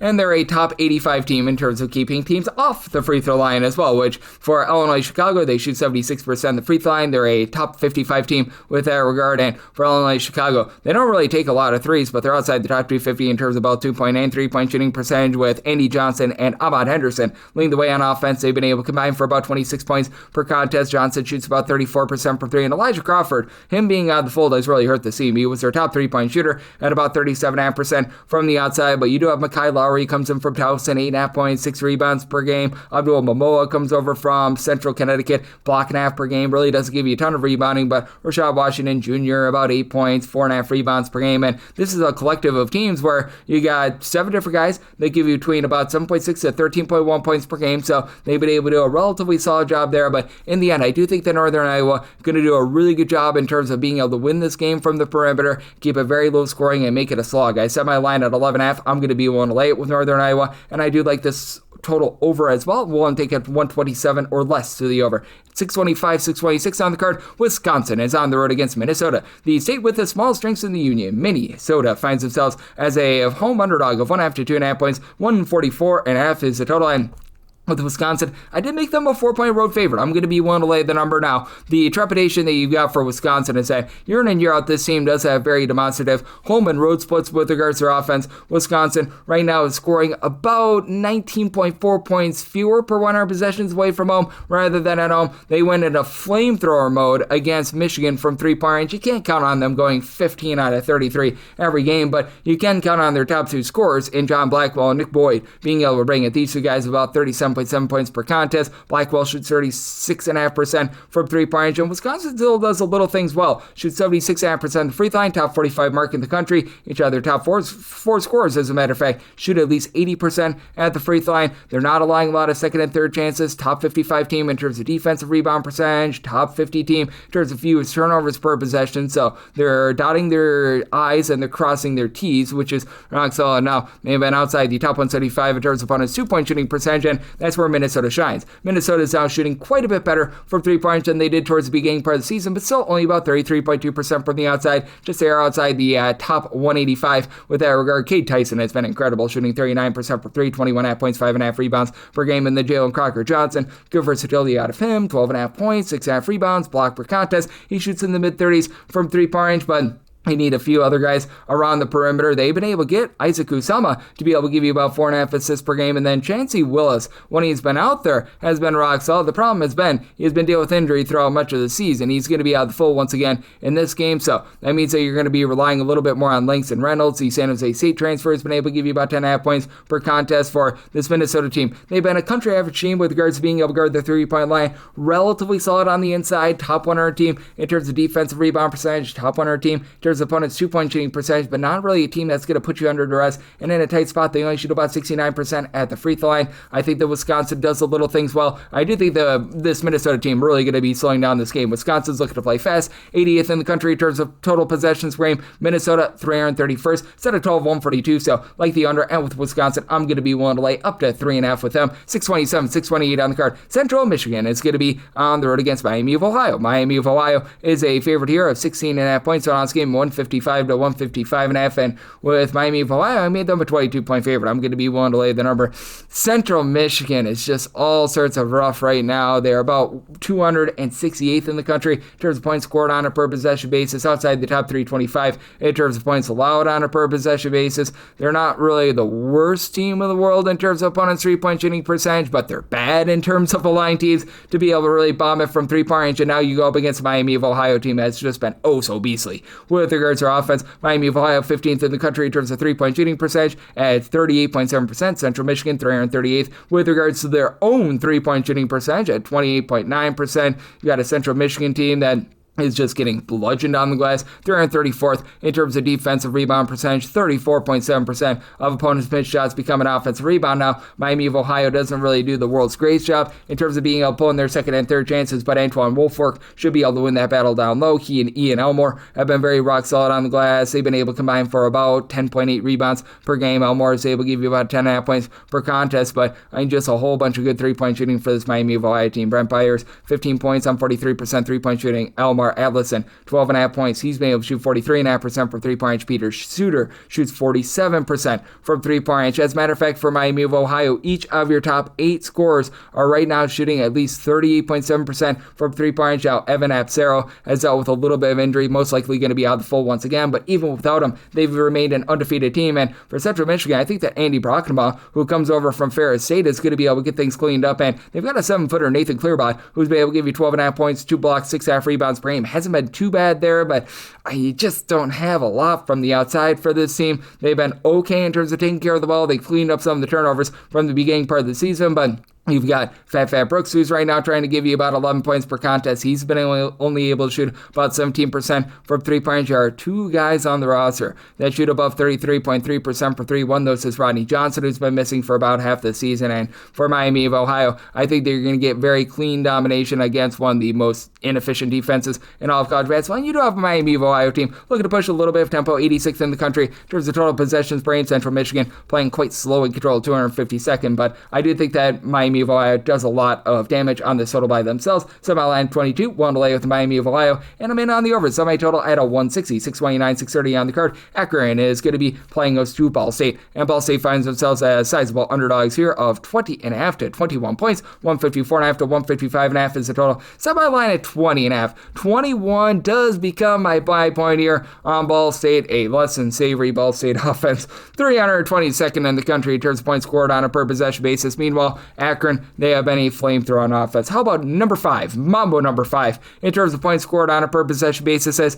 this Akron team just does a little bit of everything. They're good with regards to their 2-point shooting percentage, their 3-point shooting percentage. They pull on their second and third chances, and I'm very impressed by that. Meanwhile, for Ball State, they shoot 29.2% from three-point range away from home overall. They're outside the top 3 with regards to their own three-point shooting percentage, while Akron 17th in the country with this regard. The one thing that Ball State does, though, that I think is going to be able to keep them in this game is turnovers. Now, again, this is an Akron team as a top 55 team in terms of fewest turnovers on a per possession basis, but you do have a Ball State team that has been able to be a top 100 team in terms of turnovers forced on a per possession basis. It does go down a little bit away from home, but you've got Davion Hill along with Mr. Amrani Ziegler, who've been able to combine for about 22.5 points per contest, and Hill does shoot 39.5% from three-point range. They're still missing Joey Hart, who is one of their better three-point shooters, but Devin Barnes, he comes over from UTEP. He's able to give you a steal, 9 points per contest, and for this Ball State team, they're going to be bludgeoned on the glass. They don't allow a lot of second and third chances. They've been a top 175 team in terms of defensive rebound percentage, but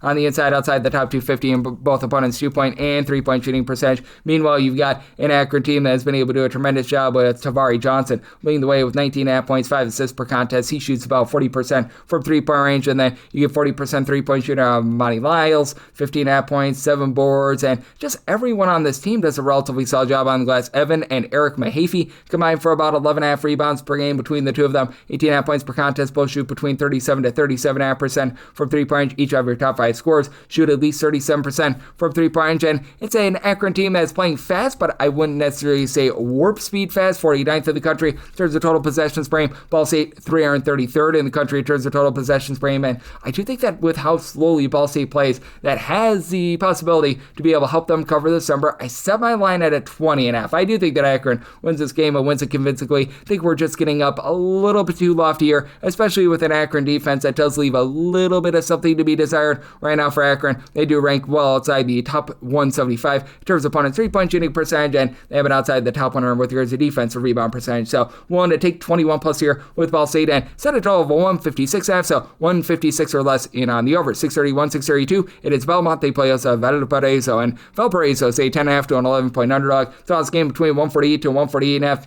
They might total a 152.5. I do like the over for this Belmont team. The kryptonite for them has been turnovers. 313th in the country in terms of turnovers on a per possession basis. In their home games, they fall outside the bottom 35 with that regard as well. But they have a Valparaiso team that just really doesn't force the issue. 336th in terms of turnovers forced on a per possession basis away from them. Valparaiso has been pretty solid on defense. 126th in the country in terms of points per possession allowed, but they do give up 17.3 points more per 100 possessions when they are away from home. And Valparaiso leaving something to be desired on offense. 262nd in terms of points per possession, despite the fact that they're a top 110 team in terms of taking care of the ball. They only turn the ball over about 11 times per game. It's neither a fast nor a slow team. 232nd in the country in terms of total possessions per game. How about Belmont team that's playing at a pretty brisk pace? 103rd in the country in terms of total possessions per game. But right now for Valparaiso, outside the top 270 in terms of their 2-point and 3-point shooting percentage. Top 100 team though in terms of offensive rebound percentage, so they give themselves second chances. Sean Tapula is a big reason why he's been able to give the team 6.8 points, 6.8 rebounds per game. JT Pettigrew about 12 points, 5.5 rebounds per game, and then Owen Dees, he does all sorts of great things with Dees, 13.5 points, 44% 3-point shooting, so I like what he's able to bring to the table. But for Belmont, you've got Tyler Lundblade along with Sam Mormay, who just have such great versatility. With Mr. Sam Mormay, he's been able to give the team about 6.5 boards, 13 points per game from 3-point range. He shoots about 37.5%, and then Tyler Lundblade, 42% 3-point shooter, and he shoots 92% the free throw line. That's big because he is currently the only other top 7 scorers that shoots above 70% the free throw line, which that is a little bit of an issue for this Belmont team, but you still have Nick McLean, who's been able to give you 10.5 points, 6 assists. He's able to shoot about 44% from 3-point. Drew Skronowski has been able to come on recently with about 7 rebounds per game. This Belmont team has been able to do also a pretty solid job in terms of not allowing a ton of second and third chances. Now, they themselves are not going to be able to grab a lot of offensive rebounds. They do rank well outside the top 200 with regards to offensive rebound percentage, but with being a team that's really been able to have a come up on defense. Last year, they were really awful there. This year, they've become a top 75 team in terms of their points allowed on a per possession basis. That's been a nice, shall we say, awakening for this team. And Belmont is 100th in the country with regards to defensive rebound percentage, so they're not allowing a ton of second and third chances, but I do think that Belmont going to do a nice job being able to light it up from 3, and with that kryptonite of their turnovers not being as much of an issue in this game, I think that they get the job done. Set by line at 14.5. I'm willing to lay it with Belmont, and I'm in on the over. Set by total 152.5. 633, 634 on the card. Evansville plays host to Bradley, and the Braves of Bradley do find themselves as a 6.5 point road favorite. Total on this game, you're going to be finding it at a 143 to a 143.5, and right now with Evansville, I did set them as an underdog of 8.5 points. I'm going to be willing to lay with Bradley, mainly because for Evansville, this team has just not been good in terms of winning that turnover battle. Evansville about a country average team in terms of turnovers forced on a per possession basis. They are actually a little bit above country average with that regard, but they're not taking care of the ball. 325th in the country in terms of turnovers on a per possession basis. On offense, they face off against the Bradley team has been very good in terms of taking care of the ball. Bradley, 16th in the country in terms of fewest turnovers on a per possession basis on offense. On defense, 24th in terms of turnovers per possession basis there. And for Bradley, not quite the same 3-point shooting team that they were a season ago. Last year, they were a top 5 team in the country with that 3-point shooting percentage, but they're still relatively solid. They're shooting in that neighborhood about 35% from 3. That's the top 135 mark in all of college basketball, with Jaquan Johnson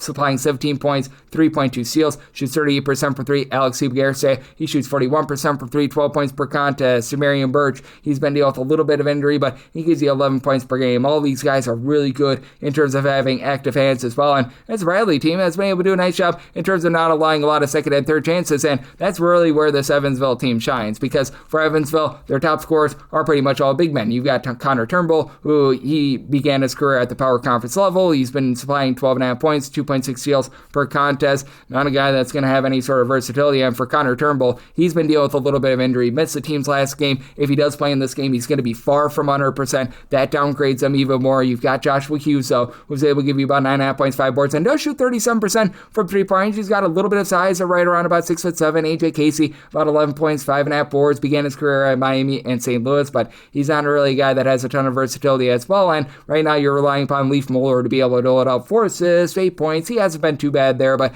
Alex Hemingway was a really good three-point shooter back in the day at Clemson. He's only given the team 6.5 points per contest. A little bit of a disappointment. Injuries have really robbed him, and to the credit of this Evansville team, not too bad in terms of not allowing teams to be able to grab second and third chances, but they themselves, for a team that really prides themselves on being able to play down low, they're not grabbing any sort of offensive rebounds whatsoever. This is an Evansville team that right now is 332nd in terms of percentage of their missed shots that result in an offensive rebound. Additionally, with having Connor Turnbull perhaps being out full, that hurts them even more in this spot, and I do think that that's going to help this total stay under. I set my total here more around a 136.5. I do like the under, and with Bradley, I'm willing to lay up to 8 with them. 635, 636. It is UConn. They're going to be on the road against Seton Hall. Seton Hall does find themselves as a home underdog of 5 to 5.5 points. 130.5 to 131.5 is the total. And I did set UConn as a 5.5 point favorite. I'm going to be willing to lay up to 5 with them. Both of these teams are looking to play slow, and both of these teams have been very remarkable with regards to their defense. You've got a Seton Hall team, though, that is going to be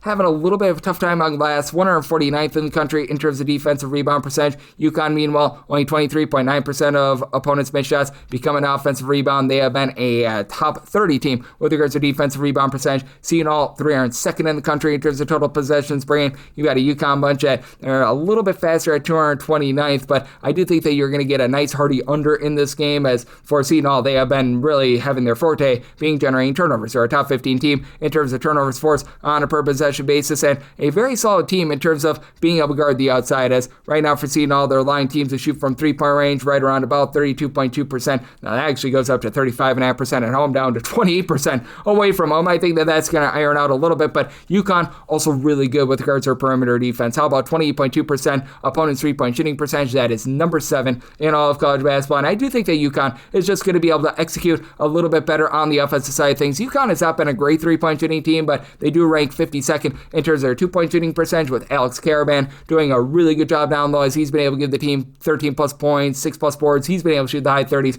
from three-point range. Solo Ball has just not been able to find his three-point shot all season long, but even with him not necessarily shooting at the world's greatest from three-point range, he's right now in that neighborhood about 30%, 15 points per game. He throws in there just under a steal per contest. And then Silas Emery is a do-it-all guy, about 10 points, 6 assists. He throws in there 4.5 rebounds per game. Terrence Reed has been your main rebounder with about 7.5 boards per contest. And for this UConn team, they're also a top 25 team in terms of opponent's two-point shooting percentage. Now, what you love about the Seton Hall team is that you just have a really good collective of guys, as you've got a trio of guys between 10.5 and 12.3 points per contest. Adam Clark, 2 steals, 5 assists, 10.5 points per contest. He only shoots about 23.5% from 3, but TK Simpkins, 42% three-point shooter, 11 points per game. AJ Sandon McCray, 12.5 points, shoots 37% from the outside. I do think that even though UConn has been very good in terms of taking care of the ball, they only turn the ball over about 11.2 times per contest. That Seton Hall is going to be able to come up with some of those turnovers. It's additionally a UConn team that absolutely makes you pile drive the ball down low, and this has been a Seton Hall team that, in terms of their two-point shooting percentage, that is outside the top 285. So I think that you get a little bit of a lower scoring slog of a game. I think that UConn finds a way to pull it out. Willing to lay up to 5 here with UConn in on the under, semi-total at a 127.5. 637, 638 on the card. Indiana is going to be on the road against Michigan State. Michigan State does find themselves as a favorite here of 6.5 to 7 points.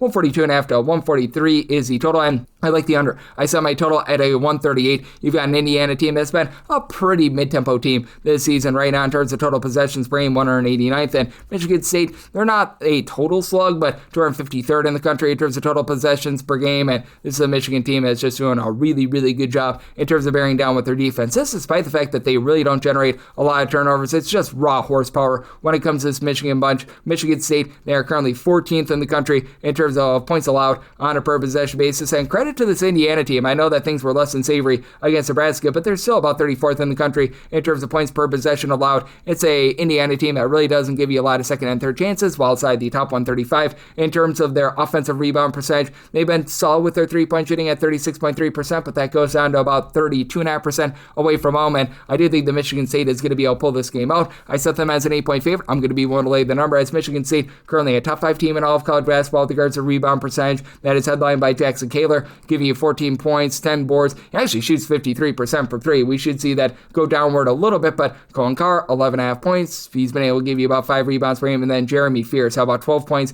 8.8 assists per contest. And now you've got the ancillary guys like a Kurt Tang stepping up, shooting it from three-point range. Devin Okawachu, hopefully I said that correct. He shoots 46% from three-point range. And for Indiana, you've got the coach's son and Tucker DeVries having really good versatility with about 15 points, 5 boards, 3 assists per contest. But it's actually Lamar Wilkerson who headlines things, 20.5 points, shoots 42% from three-point range. You haven't necessarily been able to get a ton out of Reed Bailey. He's only been able to shoot 25% from three, but still 10.5 points, 4.5 rebounds per game, relatively good depth. And you've got Connor Enright give you about 4.5 assists and 1.1 turnovers per game as Indiana, top 100 team in terms of taking care of the ball, but with the way that Michigan State does not allow great percentages. And I do the credit of Indiana. They've been a top 50 team in terms of opponents' 2-point and 3-point shooting percentage. I think Indiana holds up on defense, but I think that Michigan State rebounding really wins out in this spot. I think that Michigan State wins this game from within. Semi-total out of 138, like the under, and with Michigan State, I'm willing to lay up to 7.5 with them. 639, 640 on the card. Houston plays us to West Virginia. West Virginia, double-figure underdog here of 12.5 to 13 points, 128.5 to 129.5 is the total. And with Houston, set them as a 13.5 point favorite, so want to lay up to 13 with them.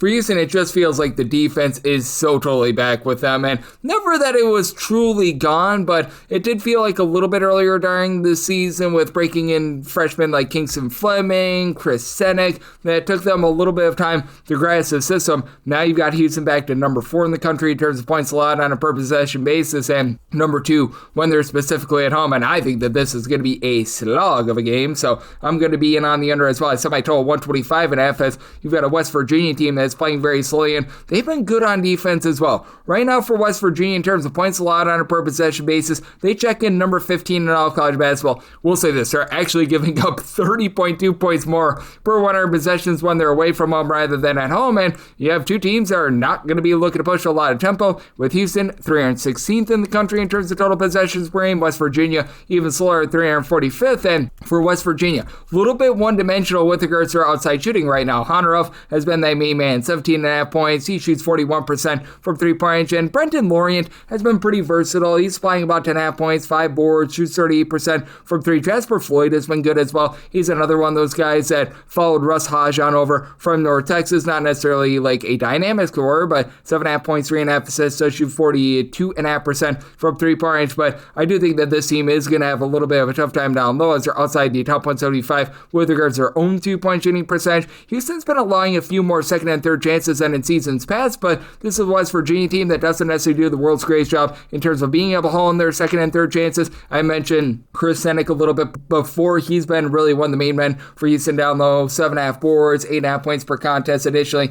you've been able to get some rock-solid scoring out of Joseph Tugler as well. He's up to about 8.5 points, throws in there about 6 boards, and Emmanuel Sharp, well, he has been living up to the name of being Sharp, 16 points on 39% three-point shooting. Kingston Fleming is shooting 40% from three, and Milo Suzan, he's still only been able to shoot 26.5% from three, so be able to give the team 11 points, 4 assists per game. I do think that three-point shooting is going to be going northward, and that's going to make this team all the more, shall we say, fearsome. So I did set my line here at a 13.5. I'm willing to lay up to 13 with Houston, and I'm going to be in on that under as well. I set my total at a 125.5, 641, 642 on the card. Western Illinois is going to be on the road against Eastern Illinois, and Eastern Illinois is currently a 7 to 7.5 point favorite. 128.5 is your total. Now, this is starting to go up to about a 130, but even with that move, I'm going to be in on the over. I did set my total here at a 135.5. You've got two teams that are very poor on offense. Both of these teams are well outside the top 275 in terms of points scored on a per possession basis. Both of these teams have been incredibly poor on defense. Right now, Eastern Illinois, better of the two teams, 243rd in the country in terms of points allowed on a per possession basis. Western Illinois, 300th, and Western Illinois, 325th in terms of opponents' three-point shooting percentage. Now, for Eastern Illinois, this has been a group that has been having some struggles with regards to their three-point shooting. They only shoot about 31% for the season, hovering right around about 300th, but getting in Andre 3000 Washington after he was missing for the first 8 games due to injury. He's been able to give you 13 points, shoots 35% from three. That's big. You've still got Michi White out there who's been able to shoot 40% from three. And Preston Turner down for what? Shoots 43.5% from three-point range. So I do think that this Eastern Illinois team is going to be able to light it up from the outside, and that's why I did set them as a 9.5-point favorite. I'm going to be willing to lay it. Now, both of these teams have had big-time struggles in terms of taking care of the ball. Both of these teams outside the top 275 in terms of their ball security, turnovers on a per-possession basis, but you have a Western Illinois team that's really not going to be forcing the issue with that regard. Western Illinois built a little bit more on the inside, and you've got an Eastern Illinois team that is going to be trying to be able to generate those turnovers a little bit more. As a matter of fact, for Western Illinois, in terms of turnovers forced on a per-possession basis away from home, they are well outside the top 3 in all of college basketball. And you do have a pair of teams that they play super duper slow. Both of these teams are well outside the top 270 with regards to total possessions per game. But with Eastern Illinois being a top 120 team in terms of turnovers forced on a per possession basis, I think is going to allow them to be able to control the tenor of this game. Now, Western Illinois, not the world's worst 3-point shooting team overall as a collective. They do shoot only about 30% from 3, but Isaiah Griffin, who comes over from Idaho State, he's been able to shoot 38% from 3. He does give you 12 points per contest. He needs some help around him. You've got Gunnar Bailu, who shot 60% from 3. As you can tell, very small sample size. He has only taken 5 threes this far this season, but Lucas Lorenzen has been able to give you about 15 points per game, throws in there 4.5 rebounds per game. Western Illinois, not the world's worst team in terms of being able to grab some second and third chances. I do think that they're going to do a little bit of a better job down low against an Eastern Illinois team where Cooper Jacoby's only giving you about 5 to 5.5 rebounds per game. He's really been regressing over the last few seasons, and for Western Illinois, this team is a top 200 team in terms of percentage of their missed shots that result in an offensive rebound away from home. As a matter of fact, they're a top 150 team there, so I do think that there's going to be scoring chances. You also have a Western Illinois team that's not bad at getting to the free throw line. They shoot 67.3% at the charity stripe, while Eastern Illinois, they're more of a 73.5% free throw shooting team. They should be able to get to the free throw line quite a bit, and Eastern Illinois is outside the top 275 in terms of opponents' 2-point shooting percentage, top 125 team in terms of opponents' 3-point shooting percentage. I do think that Eastern Illinois has by far the better backcourt and is able to light ablaze a Western Illinois team that's not guarding the arc. So set my line at 9.5. I'm willing to lay it. Made my total 135.5. I'm also in on the over. 643, 644 on the card. Colorado State is going to be on the road against Fresno State, and Fresno State finds themselves as a slim home underdog here of 4 to 4.5 points. So this game is anywhere between 137 to 139, and with Colorado State, I'm going to be willing to fade them in this ordeal. I did set them as a 2.5-point favorite, and I like the over. For Colorado State, this has been an incredible offense, as ranking right now in the top 35 in terms of points scored on a per possession basis.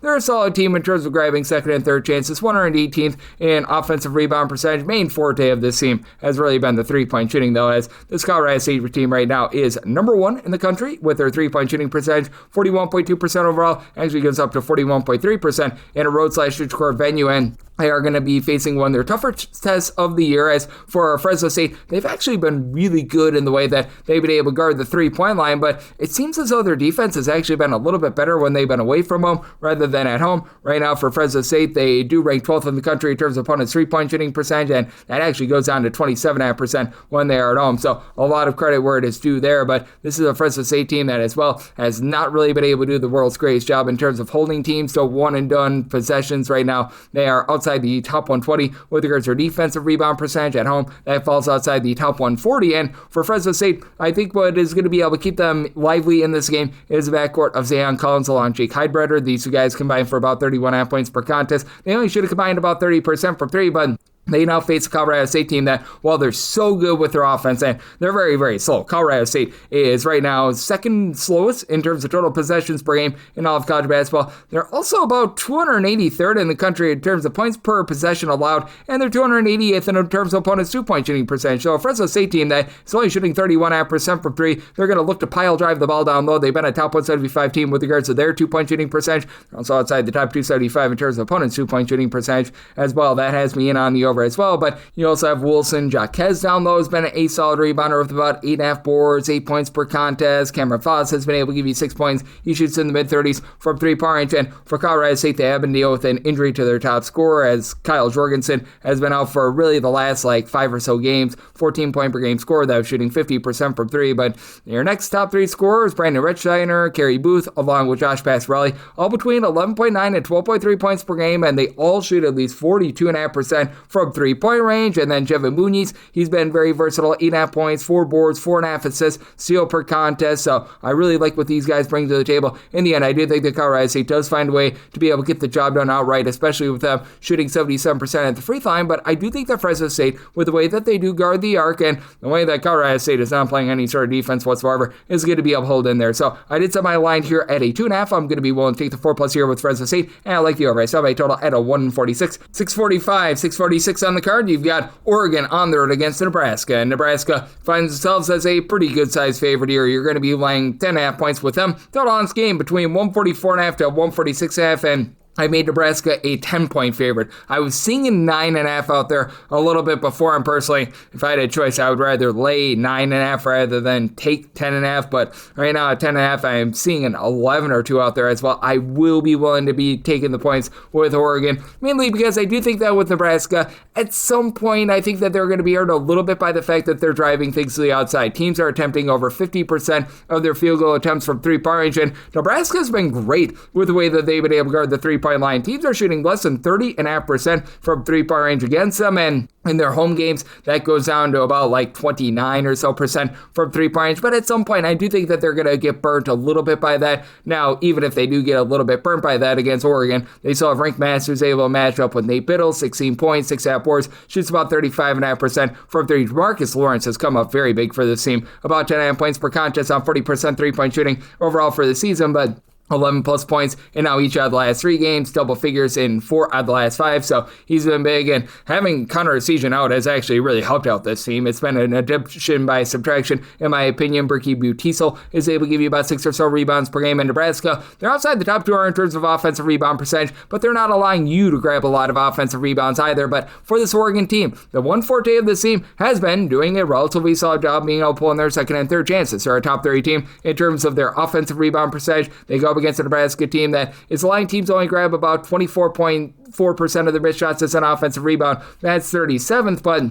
in their home games, they actually fall outside the top 100 with regards to defensive rebound percentage, and that's a big reason why once you get past 10, I'm willing to take the points with Oregon. Oregon, a country average 3-point shooting team that's been dealing with an injury to Jackson Shellstead. Shellstead has been missing for the last 3 or 4 games. We have not seen him since the turn of the new year, and even if he does play in this game, he is going to be far from 100% as he has been all season long. But you know that Nate Biddle is going to be out there, 17 points, 7 boards, shoots 36% from 3. TK Simpkins, he's been able to shoot about 40% from 3-point range, as he and KJ Evans have really been your main facilitators whenever Shellstead has not been out there on the floor. Both give you about 2.4 assists per contest. And for Evans, he's able to give you a block. He's right around like 6'8", 6'9", some versatility there. He's starting to be able to live up to that billing. Sean Stewart, I would say, has been a big disappointment for the team, 6.5 points, 5.5 boards per contest. But even with the injury to Jackson Shellstead, once you get to 10, I'm going to be willing to take the points with Oregon. And Oregon really struggling on defense. They're outside the top 125 in terms of points allowed on a per possession basis. And I do think that Nebraska going to get a little bit burned by the way that they really just induce teams to shoot it from 3-point. So I did set a total of a 146, so at a 145.5 or less in on the over. 647, 648. Oklahoma is going to be playing us to Florida. Florida is a favorite here, 5.5 points. 155.5 to 156.5 is the total. I like Oklahoma here on the money line. I set them as a 1-point favorite, and for Florida, this team has been very dominant on the glass. How about number 1 in all of college basketball in terms of rebound percentage? This backcourt just still continues to be awful, though. They are outside the top 200 in terms of turnovers on a per possession basis on offense, and you've got an Oklahoma team that's doing a great job in terms of taking care of the ball. How about for this Oklahoma team? In terms of points scored on a per possession basis at home, they are numero dos in all of college basketball, and this is a team that they just do a nice job in terms of taking care of the ball. Number 3 in terms of fewest turnovers on a per possession basis at home, and for Florida, this is not a team that's going to be forcing the issue. They're well outside the top 260 in terms of turnovers forced on a per possession basis. Now, you love the game of Thomas Hall. 17 points, 6.5 boards, shoots 33% from 3. He is the only other top 5 scorers that shoots above 26.5% from 3. This Florida team overall, 27.9% from the outside. That's outside the top 350 in all of college basketball. And Oklahoma has been much better with their interior defense rather than their exterior defense, which is actually a changeover from a season ago. Now, Florida is a top 50 team with their 2-point shooting percentage. Ruben Chinyelu, 10.5 points, 10.5 rebounds per game. You've been able to get good production out of Alex Condon with about 8.5 rebounds per game, and Boogie Flan looked much better here over the weekend, but still shooting 22% from three with only about 11.5 points per contest. Matter of fact, your top 3-point shooters, Urban Klovzar, shoots 36% from three. He's pretty much the lone guy on the roster that shoots above 33% from three-point range. And I do think that backcourt for Oklahoma, having a guy that played in the Final Four, Nigel Pack, along with Xavier Brown, that's going to be able to win out as these two guys combined for about 31.5 points per contest. Pack has packed it in, shooting 45% from three-point range, mid-30s out of Xavier Brown, both combined for about 6.5 assists to only about 3.4 turnovers per game, so they do a nice job keeping things efficient there. And while Oklahoma's not going to win the battle on the glass, they've still been a rock-solid team in terms of giving themselves some second and third chances as well. Top 100 team with regards to their own rebound percentage, with Muhammad Wagyu chipping in their 7.5 rebounds per game. Tay Davis, 12.5 points, 6.5 rebounds per game for Oklahoma. In terms of opponents' two-point shooting percentage, they've been a top 50 team in all of college basketball. Again, they're giving it up a little bit from three-point range, but this Florida team just doesn't pop it well from three, and both teams are going to get clean possessions because Oklahoma's outside the top 260 in terms of turnovers forced on a per possession basis as well. So do you think that you get a nice high-scoring game? Florida's about 49th in the country in terms of total possessions per game. More of a mid-tier team with regards to Oklahoma. In terms of total possessions per game right now, they're checking in 185th, but I think that you get a nice scoring expose here. Semi-total 163, so I'm in on the over, and I do like Florida outright on the money line, 649, 650 on the card. Iowa State is good to be on the road against Kansas. Kansas does find themselves as a 3.5 to a 4.5 point home underdog. Total is hiked all the way up to about a 148 to a 148.5. When I wrote this up, this was actually a 147.5, so all the better here. I said I told 142. I'm going to be in on the under. You have an Iowa State team that's been incredible with their defense. They're a top 2 team in terms of points allowed on a per possession basis, second in terms of turnovers forced on a per possession basis, and that just flat out makes them one of the most efficient teams in all of college basketball. So Iowa State also number 3 in the country in terms of points scored on a per possession basis. Takes a little bit of a fall off away from home, but so in terms of a scoring perspective, they're a top 20 team when they're away from home in terms of points per possession. And for Iowa State, number 2 team with regards to their three-point shooting percentage at 40.8%. That falls off to 37.5% away from home. But now they do have to face off against the Kansas team that, in terms of points allowed on a per possession basis at home, they're number 13 in all of college basketball. And that's big because this is a Kansas offense that has really been struggling throughout the season, which I think that's going to be better moving forward because now you get back Darren Peterson, great name, who's been able to give you over 22 points per contest, shooting over 40% from three-point. He's one of the best players in all of college basketball, but for Kansas, they're just 110th in the country in terms of points per possession. Now, you've had Trey White be able to shoot 40+% from three-point. He's a nice double-figure scorer for Kansas, but this team is really built around defense, and it's the exact opposite of Iowa State. Iowa State, the name of the game for them is generating turnovers. Kansas is right now outside the top 340 in terms of turnovers forced on a per possession basis, but they allow opponents to shoot only 27.9% from three. That's the top 10 mark in all of college basketball. Top 45 team in terms of opponents' 2-point shooting percentage, and while Kansas does not grab any sort of second and third chances, this team is well outside the top 275 in terms of offensive rebound percentage, not allowing a lot of second and third chances on the glass, with having down low for you Badunga being able to give you 2.5 blocks, 14 points, 9 rebounds per game. Bryson Tiller is able to give you about 6 boards, block and a half per game, able to pop it from three, but only about a clip of 29% from three. And then Melvin Council, just a little bit of a do-it-all guy, 13.5 points, 5 assists, 4.5 boards, shoots about 34.5% from three-point range.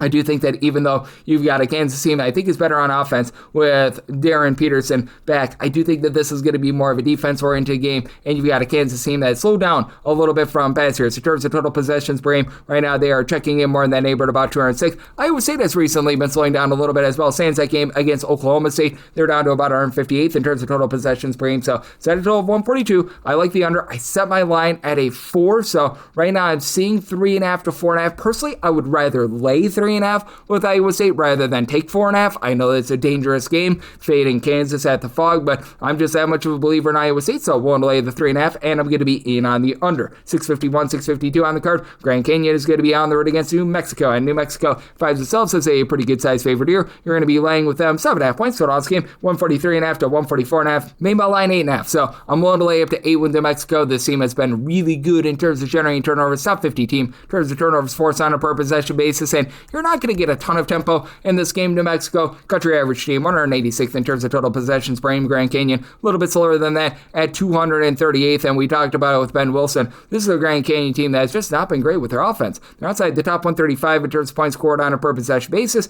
They average about 14.9 points fewer per 100 possessions when they're away from home rather than at home. New Mexico, it's not like there's some sort of flamethrower on offense either, but they're still solid, 85th in the country in terms of points per possession, and for this New Mexico team, I do think that they are going to be able to win out in this spot, even though they're not necessarily the most supreme team. Down low, as you've been able to get great production out of Jake Hall in the backcourt, 14 points. He's shooting nearly 40% from three. And for New Mexico, it's a ho-hum team with their three-point shooting percentage at 33.5%. They don't grab a lot of offensive rebounds, but they're good in terms of executing inside and getting to the free throw line. They're a top 70 team in terms of their free throw shooting percentage, or a top 100 team with regards to their two-point shooting percentage. Now, this team can be at inside. They're outside the top 200 with regards to their own two-point shooting percentage, but they're allowing teams to shoot less than 29% from three-point range. That is a top 50 mark in all of college basketball. You have a Grand Canyon team that's right now shooting 30% from three. That's outside the top 300 in the nation. Jaden Henley has been solid, 17 points, 4.5 boards per contest. When he's not solid, is his three-point shooting at 22.5% from three. Caleb Shaw has been your best three-point shooter at 39%. He chips in there 8.5 points, 3.5 rebounds per game. And Nana Owusu-Anane is actually a mid-30s three-point shooter. Comes over from Brown, great versatility, a steal, a block, 9.5 points, 9 boards. I really like his game, and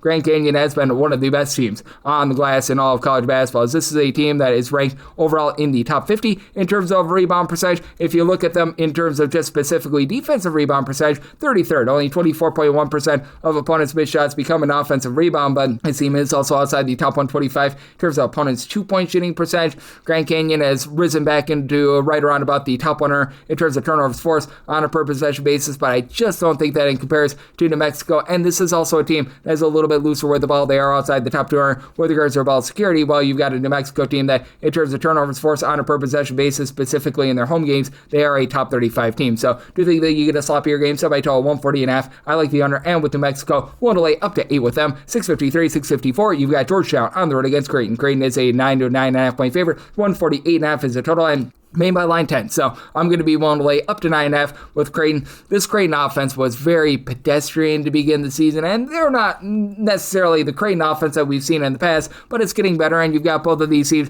not necessarily pushing a lot of pace. Right now for Georgetown, 174th in the country in terms of total possessions per game. It's a Creighton team that is outside the top 225 right now. They're actually at 248th, and with regards to this game, you're not going to have a lot of turnovers. You're going to have nice, clean possessions as Georgetown, a top 5 team in the country in terms of fewest turnovers on a per possession basis, and Creighton has never really generated turnovers. Georgetown, country average team, 158th in terms of turnovers forced on a per possession basis, and Creighton's 334th, but what this Creighton team does a good job of is really just not giving you good, clean looks. And this Georgetown team did heat up a little bit with their three-point shooting last week, but they're still shooting about 30.5% from three, outside the top 300 in all of college basketball. Good news for them, Vincent Iwuchukwu, who was missing for like 10 games this season, true 7-footer, he's back, and he looked really good in that game against Seton. He was able to give the team 10 points, 7 boards, 4 steals as a 7-footer. So, I mean, that's a massive upgrade for this team, as you've got Julius Halafana, who's been able to give you about 11 points. He's got some size with about 5 rebounds per game, and I do think that this Georgetown team actually matches up relatively well down low. Overall for the season, they're outside the top 100 with regards to rebound percentage, but Iwuchukwu helps you out. But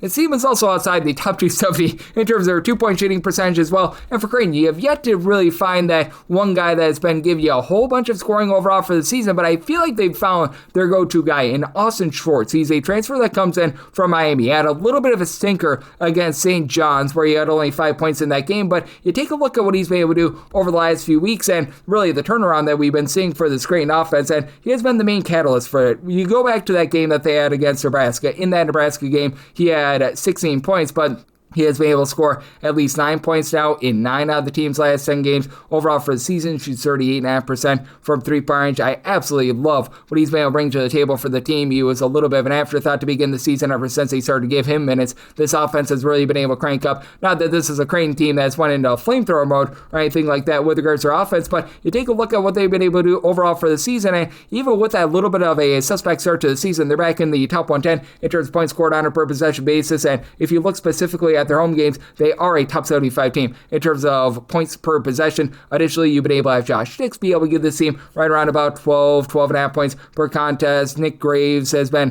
falling a little bit out of favor with regards to scoring at 9 points per game, but he's their main facilitator with 3.4 assists per game. This team is in the top 115 in terms of fewest turnovers on a per possession basis, and they keep you off the free throw line. Top 10 team in terms of fewest free throws allowed on a per possession basis, and they really push things to the inside. They're a top 20 team in terms of percentage of opponent shots that come from inside the arc. They themselves a top 65 team with regards to their 2-point shooting percentage, and I think that wins out in this game. I set my line at 10. I'm going to be willing to lay with Creighton. Set a total of 146. Even though you get clean possessions, I do think that Creighton holds up on defense. I do think that Georgetown's defense gets a little bit better with Ayuchuku. So in on the under, and I'm going to be willing to lay it here with Creighton. 655, 656 on the card. It is Baylor. They're going to be on the road against Oklahoma State. Oklahoma State, a home underdog of 1.5 points. 167.5 to 168.5 is the total. Did set a total of 171.5. I do like the over. You've got a Baylor team that has really not been the same on offense ever since they picked up Mr. James Nanji, but I don't think that that's necessarily him. I think it's a little bit more, for one, the fact that Baylor had to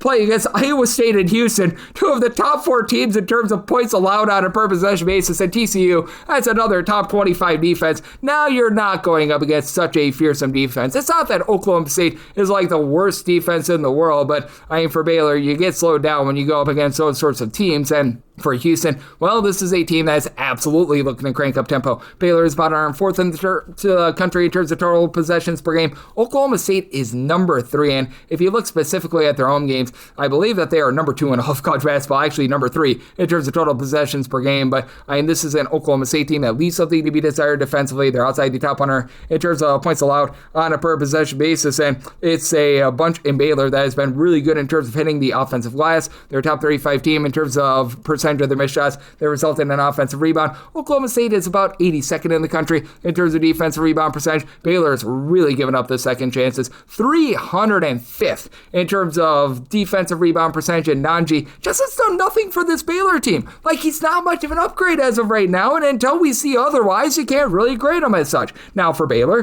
what you do have is Tonde Yusufu, who's able to give you 17.5 points, 6 boards, pair of assists per contest. He's been versatile. Cameron Carr's been driving things with 20.5 points, 5 boards. He shoots about 40% from 3, and for this Baylor group, overall they shoot in the top 100 with regards to 2-point and 3-point shooting percentage to go along with those offensive rebounds. But I mean, this has been a very poor defensive team that's been relatively okay on the inside. They're a top 75 team in terms of opponents' 2-point shooting percentage, but with regards to guarding the arc, that's leaving something to be desired. They're outside the top 175 in terms of turnovers forced on a per possession basis, and that's really been the undoing for this Oklahoma State offense. Oklahoma State has been outside the top 225 in terms of turnovers on a per possession basis, but we've had Anthony Roy absolutely step up. Missed the first few games of the season. 17.5 points, 90% free throw shooter, 46% 3-point shooter. Overall for the season, Oklahoma State slightly above country average. They shoot about 34.7% from 3-point. That ascends to about 36.5% at home. And with how many possessions they play at, that's actually quite significant. Victorious Miller along with Pasa Farah. These two guys have been able to give you about 14.9 points per contest. Fala actually shoots 40% for 3. Miller shoots 47.5% for 3, albeit both of these guys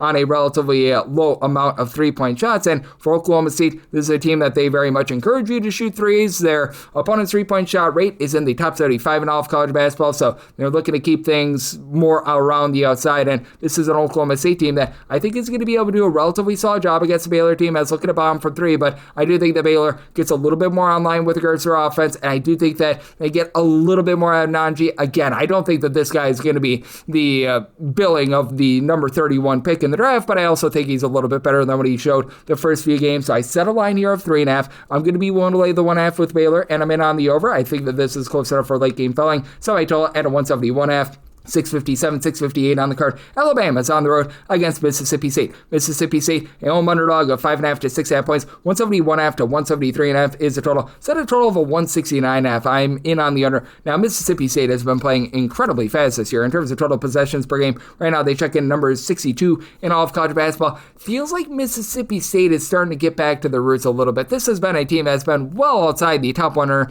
in terms of points allowed on a per possession basis. They're just not generating turnovers whatsoever, which means that both of these teams are going to get clean possessions. Both Mississippi State and Alabama outside the top 280 in terms of turnovers forced on a per possession basis, but for Mississippi State, when this team has been solid, it's been because of good low post play, and I think that Quincy Ballard is going to be the X factor in this game. About 7 points, 7 rebounds per game. He had that big 15 rebound game against Alabama State, and since then, he's been a little bit silent. I think that they're going to look to wake him up a little bit, and while he's been a little bit hot and cold here in the last few games, you've got a pair of guys in Sergei Makura along with Sean Jones, who have both been able to give you about 5 or so rebounds per game. Jones is a guy that's able to give you a little bit of shot blocking as well down low, and he has versatility versatility, but he shoots a career 26% from three-point range. Mississippi State has just never been a great three-point shooting team. They, under Chris Jans, have never been in the top 250 with regards to three-point shooting, but Joshua Hubbard is able to give you about 23 points, 4 assists, shoots about 35% from range. Jabari McGee is now shooting 45% from three. Supplies the team with 9.5 points per game. Jaden Epps, 16 points per contest.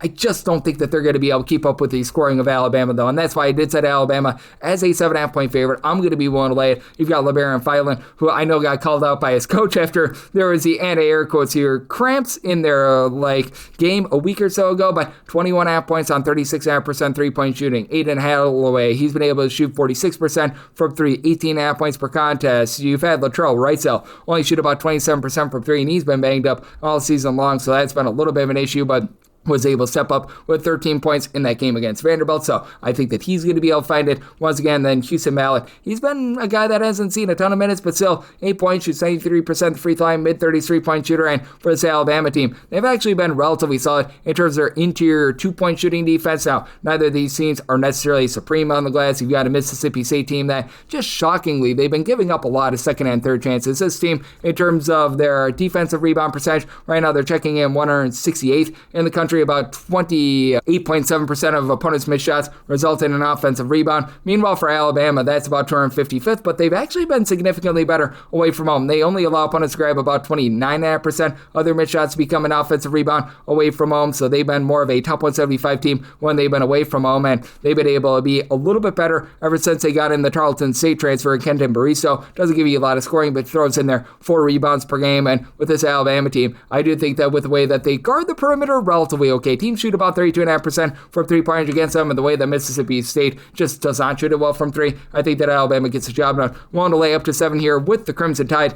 and I'm in on the under. Semi-total 169.5, 659, 660 on the card. Florida State is on the road against Syracuse. Syracuse is an 8.5 point favorite. 159 to 159.5 is the total. Semi-total 152.5. I like the under. Now, Florida State is playing at a harebrained and insane pace. 14th in the country in terms of total possessions per game. Syracuse not playing at a harebrained and insane pace. 219th in the country in terms of total possessions per game, but this is a Syracuse team that has been very good defensively, and this is a Florida State team that they are really dooming themselves with their offense. As for Florida State, they are going to live and die by the three, and my goodness, on the road this year, they have died by the three. As right now for Florida State, in their games played away from home, they shoot 54.6% of their shots from three. That is number 1 in all of college basketball, and they shoot 27.9% from three away from home. 303rd in the country for Florida State in terms of points scored on a per possession basis away from home, and this is a Syracuse team that has been very rock solid in terms of their defense. Right now, in terms of points allowed on a per possession basis, they do check in the top 35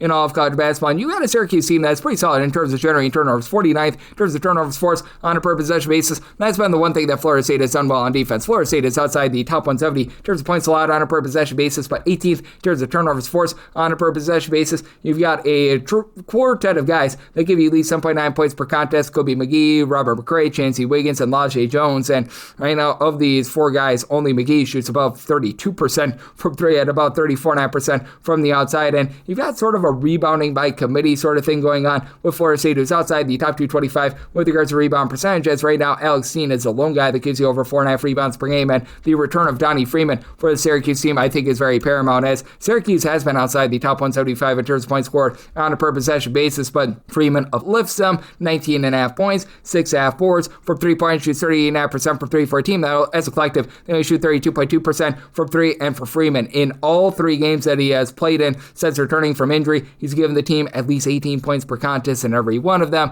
You still have a guy in J.J. Starlin who's been much more efficient with his three-point shooting than he has been in the past. 11 points per contest, shoots about 35% from three. And then Nathan George is able to give you 5 assists per game. Syracuse, they're okay in terms of taking care of the ball inside the top 175 in terms of fewest turnovers on a per possession basis. Really, their undoing is free throw shooting percentage, 62.9%. That is a bottom 15 mark in all of college basketball, but I do think that in the end, this Syracuse team is going to be able to do a solid job in terms of holding down this Florida State defense, but I do think that in a nip and tuck spot, this Syracuse free throw shooting is something that is very much of concern, and this is a Syracuse team that is very content to have teams pile drive the ball inside. They're a top 75 team in terms of opponent shots that come from 2-point range. I think that this is going to be a slog of a game where neither team really does a great job of scoring, and I just don't trust in the Syracuse offense enough to be able to lay this number, so my line at 6.5 6.5. I'm willing to take the points with Florida State, and I'm in on the under, so my total of 152.5. 661, 662 on the card. Air Force is on the road against San Jose State, and Old San Jose State is an 8.5 to a 9-point favorite. It's all in this game between 133.5 to 134.5. San Jose State is 14-point favorite. I'm going to be willing to lay the number. This Air Force team is terrible.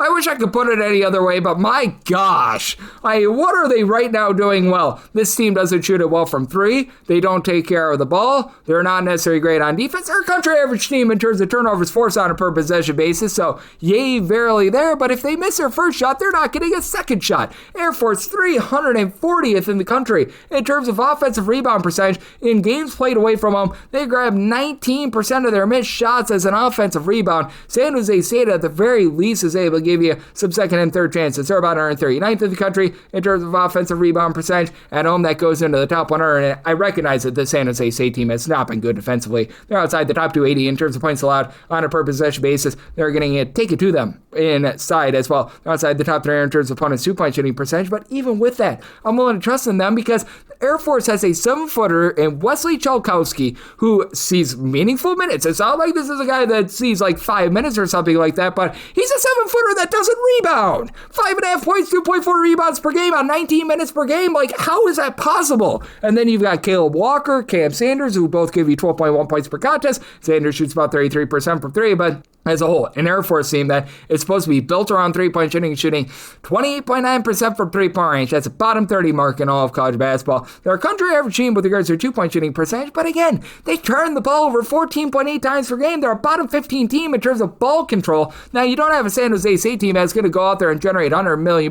turnovers, but they have by far the best guard in this game, Kobe Garland, who's been able to give you 19 points, 4 boards, 4 assists. He shoots about 35% from three. And San Jose State as a whole has been about a top 110 team with regards to their 3-point shooting percentage. They're shooting in that neighborhood about 34.9% from 3-point range as a collective. That goes up to about 34.9% at home. Now, some of these games have been against non-D1 teams. If you look just against D1 teams, more around about 148th with their 3-point shooting percentage, but still a lot better than Air Force. And then Yafat Mundi down low has been able to give you about 12.5 points, throws in their 7.5 rebounds per game. He has been dealing with a little bit of injury, probably going to be out of the fold once again, but in his absence, I do think that you're going to be able to get some relatively good production and a little bit of mixing and shaking from Sadarik Nananana, who's been able to give you 5.5 points, 4 boards. He's been, in the past, a relatively good shot blocker. They're going to need him to step up in the interim, and then maybe deal with a lot of injury to Adrian Meyer, who's been able to give you about 7.5 points per contest, but he's recently returned. He should be able to give this team some versatility at 6'6", and with Air Force not being able to take care of the ball, not being able to shoot, I think that is going to be their undoing. I did set my total at a 134. This is going to be a slog of a game with San Jose State 296th in terms of total possessions per game, Air Force 301st. So right now I'm seeing totals between 133.5 to 134.5. Personally, I would rather take a 134.5 under rather than a 133.5 over. So looking at that under, and I'm willing to lay with San Jose State 663, 664. Maryland is on the road against USC. USC is an 8.5 to a 9.5 point favorite. Total on this game between 148.5 to 149.5. Set my line at 8, so going to be willing to take a shot here on Maryland. Now, for Maryland, things have been less than tremendous for them on defense. They're currently checking in outside the top 150 in terms of points allowed on a per possession basis, but the rebounding is getting better for Maryland. Solomon Washington is now back in the fold after he was missing for about the first half of the season. Overall, for the season, these two teams are right on par with one another with regards to rebounding. USC 144th in terms of rebound percentage. Maryland is 146th, and with Washington, he followed Buzz Williams on over from Texas A&M. Since he's returned, he's been able to give the team about 10 points, 9.5 rebounds per game. That's a big X factor for this team. Now they're dealing with the injury to Pharrell Payne, top scorer with about 17.5 points per contest, but they do have the two guys with the first name involving a letter D, so they're going double D here with Darius Adams along David Hewitt, both giving you about 12.5 points per game. With Hewitt, he's been able to throw in their 3 assists per game, and I still remember when he was over at Northern Illinois, he was a 20-point per game scorer. He's been able to shoot about 38.5% for 3. Maryland needs it. They, as a collective, shoot about 31% for 3 outside the top 250 in all of college basketball, but they've done a nice job in terms of giving themselves second and third chances. They have been a top 85 team in terms of percentage of their missed shots. They result in an offensive rebound, and when it comes to the USC team, they're dealing with the injury to Rodney Rice, and that has been very much hampering them as he was able to give them 20 points per game. Now, you've got the Van Wilder of college basketball as Mr. Chad Baker-Mazara. He's been all around the block, and he's been able to do a great job in terms of just giving contributions all the way around. Stuff in the stat sheet with about 20 points, 4.5 boards, 3.5 assists, shoots 38.5% from 3, and This is one of the better teams down low with regards to shot blocking. This USC team, top 10 team with regards to blocks per game. They're giving Gabe Dine some more minutes. He stands right around about 7'3". He's been able to give you a block per contest. Jacob Kofi, 9.5 points, pair of blocks, 6.5 rebounds per game. But the 3-point shooting is starting to fall off without Roddy Rice being out there. He was shooting 38.5% from 3. You do have Jordan Marsh shooting 48% from 3, but only 6 points per game. It's been on relatively low volume, and with USC being themselves a team that's well outside the top 100 in terms of points allowed on a per possession basis. They've been really looking to push tempo. They've been a top 40 team in terms of total possessions per game, but they're looking to slow down a little bit more without having Roddy Rice. And Maryland was playing very fast to begin the season. They're starting to slow down now outside the top 120 in terms of total possessions per game. I do think that Maryland holds in there, and I do think that the defense is going to be lackadaisical on both sides. I did set my total at a 152, so I do like the over. And with Maryland, we'll take 8.5 plus with them. 665, 666. You've got Boise State on the road against UNLV. UNLV is a underdog of 3.5 to 4 points. So on this game, 146.5 to 147.5. I did set Boise State as a 4.5 point favorite. I'm going to be willing to lay the number for Boise State. One thing that they are doing an amazing job of, teams are not getting second and third chances against them. Boise State, once again, in the top 15 with regards to defensive rebound percentage. Right now, teams are grabbing just 22.6% of their misses as an offensive rebound in a road/neutral venue. Top 10 team with regards to defensive rebound percentage. Now, they've had to make up for the fact that they are not necessarily the best team in terms of guarding the perimeter right now. Away from home, they're allowing teams to shoot over 38.5% for 3. But the good news for them, UNLV has been terrible with their 3-point shooting outside the top 320. UNLV actually solid at guarding the arc. They're about 128th, with teams shooting about 32.4% from 3-point range, but it's just hard to really get behind this UNLV team with the fact that they've been dealing with Miles Shea, who's been out with injury all season long, the 7-footer Emmanuel Stevens, who comes over from Arizona. He's been able to make some nice contributions ever since he's come off of injury. He's been solid down low with about 6 rebounds per game, but not giving you a lot of scoring with about 6 points per contest. Tyron Jones has been able to give you a pair of blocks per contest, and Dre Gibbs-Lawhorn, 16.5 points per contest. He shoots 36% from 3. He's the only guy in the roster that shoots above 32.5% from 3-point range for UNLV. They've had a tough time in terms of being able to take care of the ball as well outside the top 225 in terms of turnovers on a per possession basis. Now, we'll say they've been able to generate turnovers. They've been a top 100 team in terms of turnovers forced on a per possession basis, but they also put you on the free throw line as a result. This is a UNLV team that is playing games with a ton of free throws. They're a top 25 team in terms of free throws attempted on a per possession basis, bottom 25 team in terms of free throws allowed on a per possession basis, and this has been one of the worst free throw shooting teams in all of college basketball, so that's not necessarily a great combo, as UNLV 341st in the country, shooting 65.9% at the free throw line. Not that Boise State is amazing at the free throw line, but they shoot about 75.9% away from home. That's a top 75 mark in all of college basketball. And for Boise State, I like what Andrew Meadow has been able to bring to the table. Stands right around about 6'6", 6'7", great versatility with about 12.5 points, 4 boards, and from 3-point he's shooting darn near 40% from 3. And Boise State as a whole, they only shoot about 32.5% from the outside, but Drew Fielder, 12.5 points, 5 boards. He shoots 37.5% from 3. Dylan Andrews just has not been a good fit for this team. 10.5 points, 3.5 assists, was a former starter over at UCLA who's been turning the ball over about 2.5 times per contest. Boise State outside the top 200 in terms of ball security, but with the way that they do a nice job in terms of dominating the boards, this Boise State team so has been solid in terms of making teams really try to drive the ball inside, and this is a UNLV team that's not even necessarily overly efficient with regards to their inside offense or outside the top 125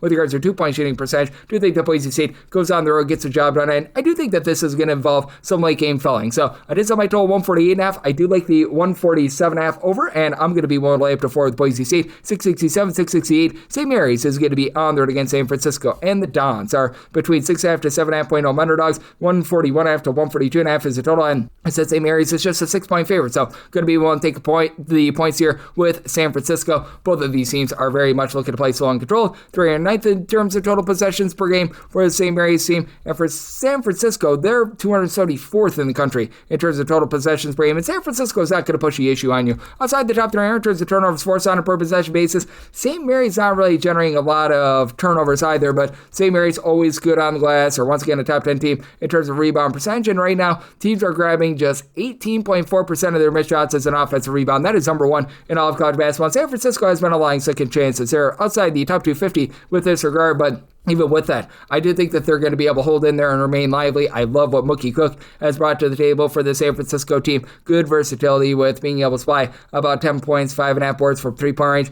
He's been missing for the last 4 to 5 games for this team, but I know that there was a school spokesperson that said that the hope is that he is going to be in for this game, and that would be absolutely massive for the San Francisco team because they haven't been quite the same without him, but you've got David Fuchs, who's been rock solid down low. He's been able to give you about 7.5 boards, about 12 points per game. He's been able to give you 10 plus rebounds in now 3 out of the last 5 games as well, so he's been putting up some double-doubles, and then you've got your main scorer in Ryan Beasley, who's been a little bit hot and cold from three-point range, but feels like he's been able to figure it out here recently. He's been averaging 17 points per contest since WCC play began, and for the San Francisco team, they have been able to do a really good job in terms of their interior defense, top 75 team in terms of opponents' 2-point shooting percentage. Flip side, you've got a St. Mary's team that obviously they're going to be able to win the battle down low, and you've got a guy in Paulias Marsoukas who's right now supplying 19.5 points, 7.5 boards, and he's able to pop it from 3. Now, he only shoots 27.5% from 3, but Mikey Lewis, Joshua Dent, they combine to shoot about 37% from 3. Between the two of them, you've been able to get about 26.5 points per game. And this is a St. Mary's team that has been a top 30 team with regards to their 3-point shooting percentage, but for St. Mary's, they just have not shot it the same from 3-point range when they've been away from home rather than at home. When St. Mary's is at home, they're shooting well above 38% from 3-point range. In a roadside-shoot-score venue right now, they are only shooting in that neighborhood about 31.5% from 3, so that is a little bit of a warped number, and for St. Mary's, they do a pretty solid job in terms of taking care of the ball. Overall, they're 45th in the country in terms of points per possession, but that falls off by about 14.1 points in a roadside shoot court venue. Now, you have Andrew McKeever who's able to give you 9 rebounds per game. You've got the 7-footer and Harry Wetzel's on a lot of scoring, but about 4.5 rebounds per game. I think that this is going to be a nasty slug of a game, but I do think that San Francisco going to be able to hold in there. I'm thinking Mookie Cook plays, but even if not, I'm going to be willing to take the points here with San Francisco, and I'm going to be in on the underside by total 136, and then wrap things up with 669, 670. Eastern Michigan is going to be playing us during Northern Illinois. Game just coming onto the board after bookmakers forgot this game initially, but right now for Northern Illinois, 9.5 point underdogs, 138.5 to 139 is the total, and I do like the over. I set my total at a 144. You do have an Eastern Michigan team that has not necessarily been the most rambunctious team in terms of their offense, and you do have a pair of teams that are going to be a little bit more controlled. Northern Illinois, 179th in the country in terms of total possessions per game. Eastern Michigan down to about 250th, but for Eastern Michigan, even though they only clock in about 253rd in the country in terms of points scored on a per possession basis, I do think that they're going to take it to a Northern Illinois team that, frankly, is not good with regards to their defense. Northern Illinois is giving up a whole bunch of second and third chances. They're 8th in the country in terms of defensive rebound percentage, over 31.5% of opponents' missed shots result in an offensive rebound. Now, Northern Illinois also grabbing quite a few second and third chances. They're a top 85 team in terms of their offensive rebound percentage. Eastern Michigan, they're a team that's not really giving themselves a ton of second and third chances overall, at about 27.5% of their missed shots resulting in an offensive rebound, but at home, that does go up to about 32.5%. That's a top 175 mark in all of college basketball. This has been an Eastern Michigan team that's been quite a bit improved on the defensive side of things. They're into the top 175 in terms of points allowed on a per possession basis, and for Northern Illinois, right now 311th in the country. Now, if Northern Illinois can get Jayotika unlocked, that would be big for them, as I remember at Marist many years ago, he was a 13-point per game scorer that shot to near 40% from 3, and he's been more of just an ancillary piece this year. 7.5 points, shoots 34.5% from 3-point range, and Northern Illinois as a whole, they're shooting 32.5% from the outside. That's outside the top 240